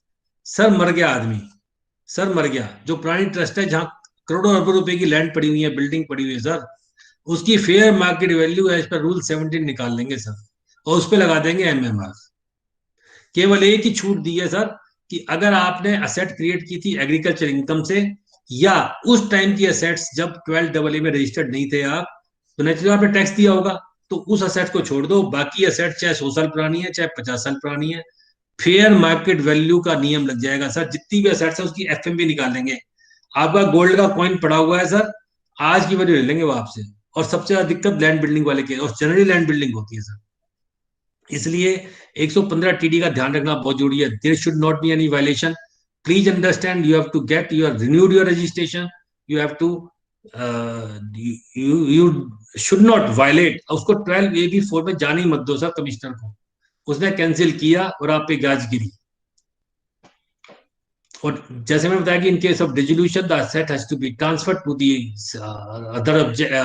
other trust having the same object and registered under section 12AA within 12 months. If you could not, you will be hit by this section 115 TD 115 TD। 115 BBC जो anonymous donation, इस बार ATG में भी change किया। आपको पता होगा कि ATG में फ्रेश रजिस्ट्रेशन लेने हैं जिसकी जो भी ATG की ट्रस्ट है, और साथ में एक काम और करना है सर कि आपको अगर डोनेशन मिली है तो उस डोनेशन का आपको डोनी का डिटेल आपको देनी है। एक जैसे आप TDC रिटर्न फर्निश करते हैं, एक ऐसी रिटर्न आपको फर्निश करनी होगी कि किस किस से आपको डोनेशन मिली। And what is 115 BBC, 115 BBC is the anonymous donation. It is not applicable to the religious trust, but charitable trust के केस में अगर आपको एनोनिमस डोनेशन मिली, टैक्स का रेट होगा 30%, एग्जम्पशन है up to 5% of the donation, और 1 lakh rupees whichever is higher. मान लो 1 करोड़ रुपए की डोनेशन आती है तो 5 लाख रुपए तक आप एनोनिमस डोनेशन ले सकते हैं। और एनोनिमस का मतलब है कि जिसके आपको नाम पता एड्रेस नहीं पता। अगर आपको नाम पता एड्रेस नहीं पता, it will B anonymous donation.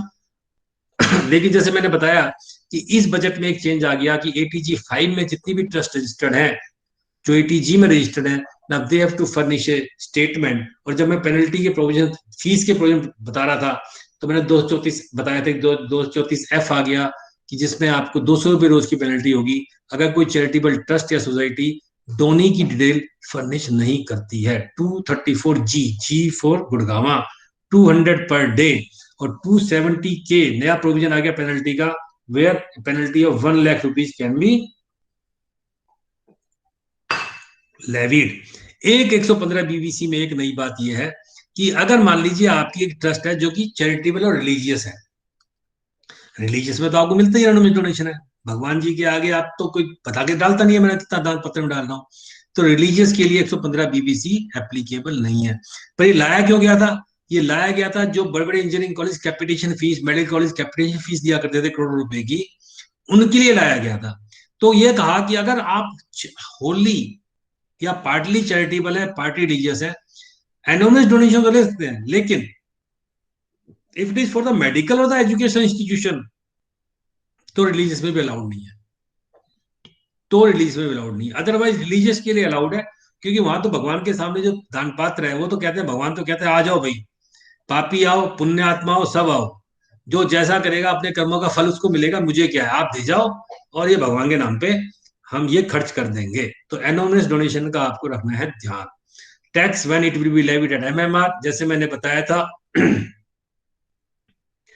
कि if you are violating any condition of 13(1), private मतलब आपके ट्रस्टीज या उसके रिश्तेदारों को या मैनेजर्स को या सेटलर को कोई पैसा दिया, कोई बेनिफिट दिया, accept in the case of educational medical relief, then you will be taxed at MMR. Secondly, if the income is applied for the benefit of the specified person given in section 13(3), and third, if the trust funds are invested in other mode than 11(5). अब 11(2) में गए, 11(5) में आपने invest कर दिया, एक बार तो कर दिया, उसके बाद आपने सोचा कि क्या पता चलता है यार, कोई बात नहीं, निकाल लेता हूँ, गर्ग साहब को दे देता हूँ, आपने दिया और आप MMR में आ गए। No violation please. 11(3) में मैंने आपको बता दिया। Now comes to 10B। 10B is a audit form, है ना, एडिट ऑडिट फॉर्म में। इसमें एक बात जो लोग गलती जनरली करते हैं, वो क्या करते हैं कि उसमें ना वो जब भरते हैं, हम भी ऐसे ही करते थे जब तक हमको नहीं पता था, हम या तो टोटल रिसीट लिख देते हैं उसमें, या हम जो प्रॉफिट लॉस अकाउंट का प्रॉफिट आ रहा था वो लिख देते हैं उसमें। सर नहीं, ये नहीं है सर। सर इसमें जो पहला कॉलम है, सबसे इंपोर्टेंट भी भरने का तरीका बता रहा हूं सर। पहला कॉलम है, please prepare a receipt and payment account, not income and expenditure account. Sir receipt and, देखिए हम जब 12th में अकाउंट्स पढ़ते थे तो हमको ये बताया गया था कि स्कूल कॉलेज का रिसीट पेमेंट बनता है, प्रॉफिट लॉस अकाउंट नहीं बनता। ध्यान है आप सबको, है ना? तो उसको ध्यान कीजिए सर, रिसीट पेमेंट अकाउंट बनाना है। Payments means payments, application mean application, and here you have to write the amount of income of the previous year applied for the charitable purpose. It may be 85%, it may be 70%, it may even be 125%. ना तो यहाँ पे receipt लिखनी है, ना यहाँ पे आपको इनकम लिखनी है, यहाँ पे आपको अमाउंट ऑफ एप्लीकेशन लिखना होता है। पहला कॉलम से गलती करना शुरू करते हैं सर, और पूरा फॉर्म गलत हो जाता है। अब तक तो चल जाता था, लेकिन अब चूंकि ITR 7 से लिंक कर रहे हैं, तो अब ये पकड़ लेगा आपको सॉफ्टवेयर। एक और बात बड़ी इंपॉर्टेंट है, वो 15% किसका, टोटल रिसीट का, नेट रिसीट का। मान लीजिए आप एक कॉलेज चला रहे हैं सर, ठीक है, वहां आपको 2 करोड़ रुपए की आपको बच्चों से फीस आई और आपका नेट प्रॉफिट 50 लाख रुपए आया सर। 50 लाख नेट प्रॉफिट आ गया आपको स्कूल कॉलेज से सर, और आपको 25 लाख रुपए आ गया सर, मान लो कोई डोनेशन दे गया 75 लाख रुपए, और 25 लाख सर कॉर्पोरेट डोनेशन दे गया। तो सवाल ये उठा कि आपको 1 करोड़ का 15% एक्यूमुलेट करना है इनकम का, क्योंकि 2 clause 24 में voluntary contribution is also an income, या 2 करोड़ की रिसीट प्लस 25 लाख का डोनेशन और 25 लाख का corpus fund. 15% of what sir? 15% of 2 crore 25 lakh. Now it is a settled principle, it is a settled principle, though they were very decision, पर income tax department ही settle कर दिया sir. ITR में ही कह दिया उन्होंने कि 15% of the gross receipt except corpus. Now you can have, उसके बाद फिर आप, जैसे मैंने 11(1) बताया था, 11(1) में आपने जो डीम्ड एप्लीकेशन है वो बतानी है। पर पहला कॉलम इसका बहुत जरूरी है, जो आपको बताना था कि first column is neither receipt, it is application. Please understand difference between 11 and 1023C। मैंने बताया था कि आपको अगर 1 करोड़ से कम है रजिस्ट्रेशन की जरूरत नहीं होती, 1 करोड़ से ज्यादा है तो फॉर्म 56 भर के आप रजिस्ट्रेशन ले लेते हैं। नए प्रोविजन में आपको एक मिलेगा, या तो वहां चले जाइए, आप यहाँ चले जाइए। एक और फर्क था कि पहले 1023C में जो कॉर्पस था, it was not exam basically, जैसे 11(1)D में जो आपको दे रखा है कि corpus is not an income, 1023C में ऐसी बात नहीं लिखी हुई थी, पर चूंकि वो टोटल इनकम ही एग्जाम थी। पर जहां 1 करोड़ से ज्यादा रिसीट होती थी, वहां पे आपको 85% खर्च करना होता था 1023C वालों में। पर this finance act 2020 has the make both the provision at par. और 12AA बेसिकली इससे रजिस्ट्रेशन, वहां पे रजिस्ट्रेशन होता है, ठीक है, और उसमें रजिस्ट्रेशन असेसिंग ऑफिसर कैंसिल कर सकता है। लेकिन 56 में जो आपको 1023 से मिलता है, इट्स एन अप्रूवल, तो assessing officer can not cancel the registration. 1023C वाला ही में recommend to the higher authority, साहब इसका कैंसिल कर दिया जाए, but assessing officer do not have the power. और जैसे इसमें आपको एक्यूमुलेट करने के लिए एक फॉर्म देना होता है, फॉर्म 1023C में ऐसा कोई फॉर्म मेंशन नहीं है, फॉर्म 10 नहीं है, आप एक्यूमुलेट कर लीजिए। और ऑडिट रिपोर्ट सेक्शन 11, 12, 13 में 10D में जाती है, और 1023C में 10BB में जाती है। These are the minor changes, but we should keep it mind, क्योंकि हमें पता नहीं होता जब हम ऑडिट कर रहे होते हैं। I have given some important case law in the PPT which is available to you, and most important was the Subros International Society, जहां बताया कि excess expenditure now it can be set off in the coming years.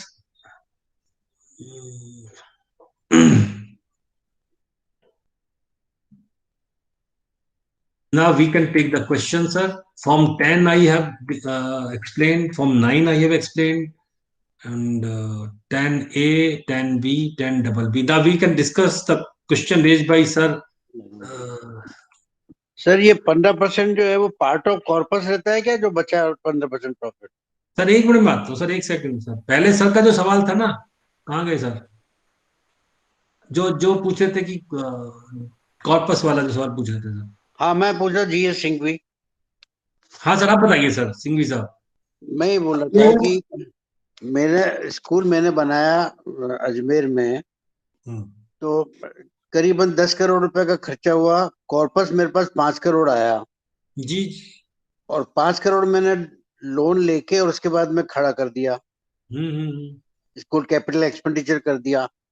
अब उसके बाद 2 साल बाद मैंने request करी तो कॉर्पस मेरे को अवेलेबल हो गया, तो now I can pay back my loan which I have taken interest sir free. लेकिन सर मैंने बताया ना, कॉर्पस का खर्चा डोनर पे डिपेंड करता है। डोनर ने क्या कहा आपको कि आप लोन रिपेमेंट कर देंगे? नहीं, डोनर को तो मैंने कहा साहब मेरा कैपिटल एक्सपेंडिचर इंकर हुआ, लोन लेके मुझे वापस पे करना है। डोनर पे सर देखिए, specific direction has to be received from the donor. Donor से क्या लिखवाऊं? सर मैं 5 करोड़ रुपए दे रहा हूं, और आप इससे जो आपने बिल्डिंग बनाई है, लोन लिया, उसको रीपे कर दीजिए, तो आप कर दो। But you will not be, but application will not be allowed to you, क्योंकि आप आउट ऑफ कॉर्पस कर रहे हैं। आप उसको इनकम का पार्ट नहीं बनाना सर। आप ऐसा नहीं हो सकता ना कि आप 5 करोड़ यहाँ पे रीपे करते हैं, 5 करोड़ का आप कहोगे साहब मेरे को एप्लीकेशन भी दे दो, और मेरा फालतू खर्चा हो गया तो मेरे को अगले साल में सेटअप दे दो। नहीं नहीं, मैं उससे लेके उनसे लिखवा लूं तो उसके बाद में I can pay back loan. यही गलती, और ये गलती हम जनरली भी करते हैं सर। हम एक रसीद छपवा लेते हैं, उसमें डोनेशन, कॉर्पस सब कुछ लिख देते हैं, फिर टिक कर देते हैं। सर ऐसा नहीं है। Corpus donation means a specific direction. There should be a letter from the donor, sir. दूसरा, ये जो 15% सरप्लस बचता है, this becomes part of corpus या no sir, no sir. Sir corpus तो सर मैंने बता दिया, कॉर्पस तो वो सर जो नहीं, जो 15% सेविंग है, ये क्या उसको कहाँ कैपिटल, कहाँ रिजर्व, कैपिटल रिजर्व में ले जाए? सर रिजर्व वाली बात ही नहीं ना सर। नहीं, 15% जो बचता है हर साल, आपका रिजर्व सरप्लस है सर। आपको पर खर्चा चैरिटेबल में करना है, ऑब्जेक्ट में करना है सर। मैं आप बताऊं, आप ये कह रहे हैं कि मैंने 1 करोड़ में 15 लाख बच गया सर मेरा फर्स्ट ईयर में, हाँ ठीक है। अगले साल आपका बैंक में बैलेंस 15 लाख रुपए आएगा सर। हाँ, फिर अगले साल फिर आपने 1 करोड़ रुपए कमाया सर, आपने 90 लाख रुपए खर्च कर दिया सर। हम्म, अब 25 लाख रुपए बैलेंस हो गया बैंक में सर, ठीक बात है। ठीक है। अब ये 25 लाख का क्या करना है सर? आपको 25 लाख करना चैरिटेबल खर्च है सर। इसमें 11.5 नहीं लगेगा, बस आपको 11.5 तभी लगे जब 11.2 में जा रहे हैं आप। पर आप ये नहीं कर सकते ना सर, आप इसको अदर देन ऑब्जेक्ट खर्च कर दें। अच्छा, ये जो सरप्लस है उसको ऑब्जेक्ट क्लॉज पे खर्च करना है। की बात है सर, आप निकाल नहीं सकते ना, निकालोगे तो फिर कैंसिल हो जाएगा आपका registration. You can not give benefit to anybody, और इफ यू आर सर वही तो बताया ना, आपका ऑब्जेक्ट के अकॉर्डिंग खर्च नहीं किया तो मैंने 12 में क्या लिखा हुआ है। बट स्कूल रन करें तो बहुत बार रेवेन्यू एक्सपेंडिचर भी इनकर्ड हो जाता है स्कूल के पेटे, दैट इज एक्सेप्टेड। हाँ स्कूल सर, मैंने अभी एग्जांपल दिया, इतने सारे दिए सर मैंने आपको एग्जांपल। ठीक ठीक ठीक। Sir any other question? Sir बोलो बोलो परमिंदर। सर जैसे अगर कॉर्पस के लिए स्पेसिफिक डायरेक्शंस दी है डोनर ने और उस पर्पस के लिए स्पेंड नहीं किया है, देन इन दैट केस अपने बैंक में रखो। ओके, तो पड़ा रहे बैंक में ही। और क्या करोगे आप? ओके, ठीक है सर, किसी और पर्पस के लिए नहीं कर सकते? नहीं सर, नहीं कर सकते जी, ठीक है सर। नहीं कर सकते जी, नहीं कर सकते जी। कॉर्पस का मतलब ही है सर, कॉर्पस का मतलब ही है मैडम। ठीक है सर, थैंक यू। जो बैंक में पैसा पड़ा रहा उस पर जो इंटरेस्ट मिला उसको क्या ट्रीट करेंगे? वो इनकम है सर। अच्छा, वो भी इनकम ट्रीट हो जाएगी, उसका भी 85% जाना चाहिए। नेचुरल सी बात है, नेचुरल सी बात है सर। कोई ठीक बात है, आपका बैंक में पड़ा हुआ है, अब उसमें बड़े सारे डिसीजंस हैं कि जैसे आपने फिक्स डिपॉजिट कर दिया 6 महीने का, तो वो भी उसको कह दी ठीक है, हम उसको भी एप्लीकेशन मान लेंगे। और अगर यही पैसा मैंने किसी को लोन पे दे दिया और ब्याज मिला तो? सर अब वो बहुत टेढ़ा काम है सर, उसके लिए मैं आपको ओपन प्लेटफॉर्म पे डिस्कस ना कर तो बेटर है सर। You can have my number. हाँ, जरा दे दीजिए साहब नंबर। 9811015509। एक मिनट साहब, 98100110 9811015509। सर नमस्कार। सुनील जी नमस्कार। नमस्कार नमस्कार। सर एक क्वेश्चन पूछना था आपसे। हाँ पूछो सर, बैठा इसलिए सर। सर ये RWA के ऊपर ये 11 ये वगैरह लगता है क्या? सर अगर चैरिटेबल पर्पज है तो लगेगा सर। RWA में दिक्कत क्या आती है सर? RWA में दिक्कत ये आती है, दो दिक्कतें हैं सर। RWA का अच्छा सवाल पूछा आपने सर। सर एक तो वहां पे कंसेप्ट ऑफ म्यूचुअलिटी है सर, कंसेप्ट ऑफ म्यूचुअलिटी है ना सर। बिल्कुल सर। भाई आपने एक सोसाइटी बना दी, ट्रस्ट, एक आपने RWA बना दी साहब, ठीक है। उसमें आप 50 फ्लैट है, 50 फ्लैट वाले 2,000 रुपए दे रहे हैं, लाख रुपए आया, खर्चा कर दिया, मैटर रेंट, तो कंसेप्ट ऑफ म्यूचुअलिटी में चला गया सर। लेकिन आप साथ में होर्डिंग भी लगा दिया, एक टीवी टावर भी, उसका टावर भी लगा दिया सर, तो सर वो तो म्यूचुअलिटी से बाहर चला जाएगा सर। सर मैं इसलिए पूछ रहा हूँ क्योंकि मैं अपनी सोसाइटी का ट्रेजरर हूँ। हाँ ये तो कह रहा हूँ इस सोसाइटी में 750 सर दो बातें समझो, अलग है चावला जी, अलग अलग बातें हैं। और लेकिन हम लोग जी सर देखिए, पहले हम मानते हैं एक रेजिडेंट वेलफेयर एसोसिएशन है सर, ठीक है। उसमें 50 फ्लैट है, सारे मेंबर 2,000 रुपए देते हैं, 1 लाख रुपए आपके पास आया, आपने 80,000 रुपए खर्च कर दिया, 20,000 रुपए बैंक में बच गया, कोई प्रॉब्लम नहीं है, क्योंकि आप कंसेप्ट ऑफ म्यूचुअलिटी में हो। अभी 12 की बात नहीं कर रहे हम सर, आप कंसेप्ट ऑफ म्यूचुअलिटी में हो ना सर। कंसेप्ट म्यूचुअलिटी में टैक्स लगता ही नहीं, क्योंकि मेंबर का पैसा था, मेंबर पर खर्च करना है, चाहे उसको निकाल के आपने वापस बांट लो आपस में। अब उसी RWA ने क्या किया कि एक मोबाइल टावर भी लगा दिया सर, एक श्रीदेवी की, अमिताभ बच्चन की फोटो भी लगा दी सर अपने यहाँ, पान मसाला बेचने की एड, उसका पैसा आना शुरू हो गया सर। तो sir that is income, then you have to pay tax sir. Okay.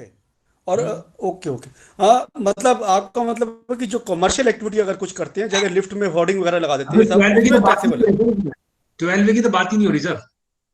Okay ठीक सर इसके ऊपर मैं थोड़ा सा बाद में आपसे 1-to-1 फोन पे भी पूछूंगा सर, प्लीज। हाँ सर, मोस्ट वेलकम। चलो thank you sir, thank you. अच्छा सर, एक क्वेश्चन है। ये ऐसा टॉपिक है, कितने वेबिनार कर लो बहुत सवाल होते हैं। हाँ जी बिल्कुल सही कह रहे थे। ये जो ट्रस्ट है, can they take donation under CSR, medical relief वाली ट्रस्ट? हाँ दे सर, ट्रस्ट डोनेशन किसको दे रही है सर? नहीं, can they take donation under CSR? Why not? So we can give certificate that we have applied this amount for this CSR. Sir CSR देखिए, income tax में छूट मिलती नहीं उसको।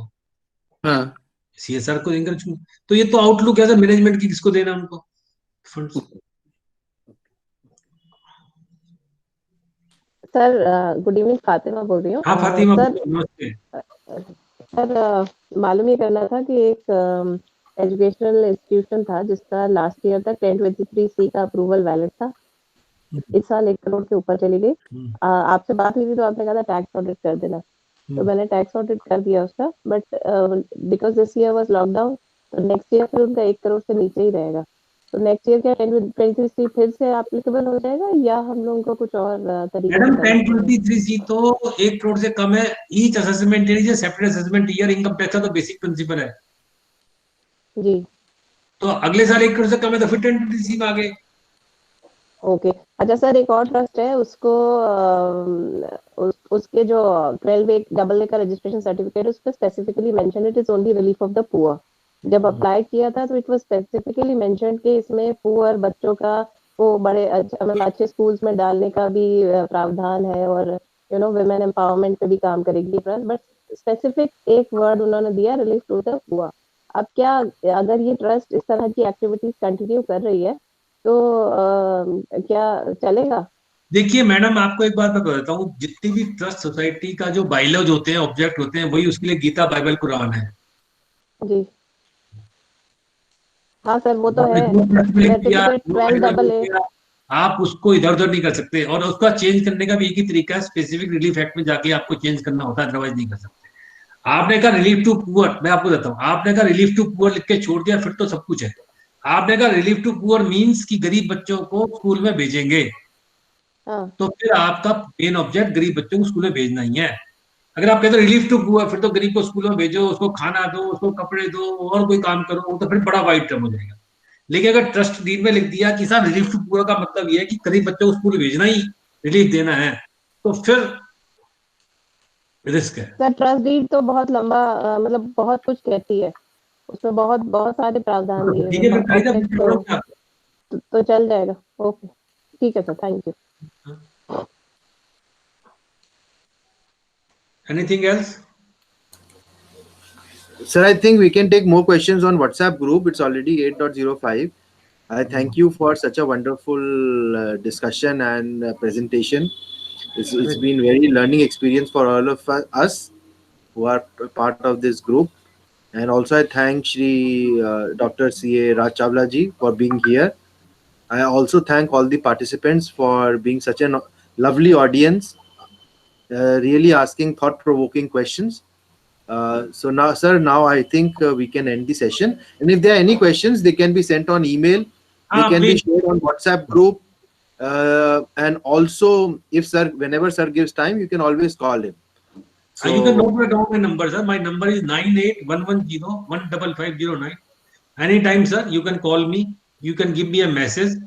मैं कई बार फोन नहीं उठा पाता, बीबी के सामने होता तो बीबी उठाती है। टीवी चैनल पे रहते हैं तो मैसेज देना पहले अच्छा है। टीवी और बीबी के सामने फोन नहीं उठाता, सब कॉल करें तो अच्छा रहेगा। हाँ, that is the only आप पहले मैसेज डाल देंगे प्लीज, तो it will be convenient for me and I will call you back whenever I will get time. Sir, मैं कॉल करूंगा आपको, आप केवल मैसेज डाल देना। और कोई भी क्वेश्चन, कोई भी सवाल है सर, इट्स माय प्लेजर। मैं भी सीखता हूँ आप लोगों से सर, और आपको मुझे लगता है अच्छा लगा होगा सबको।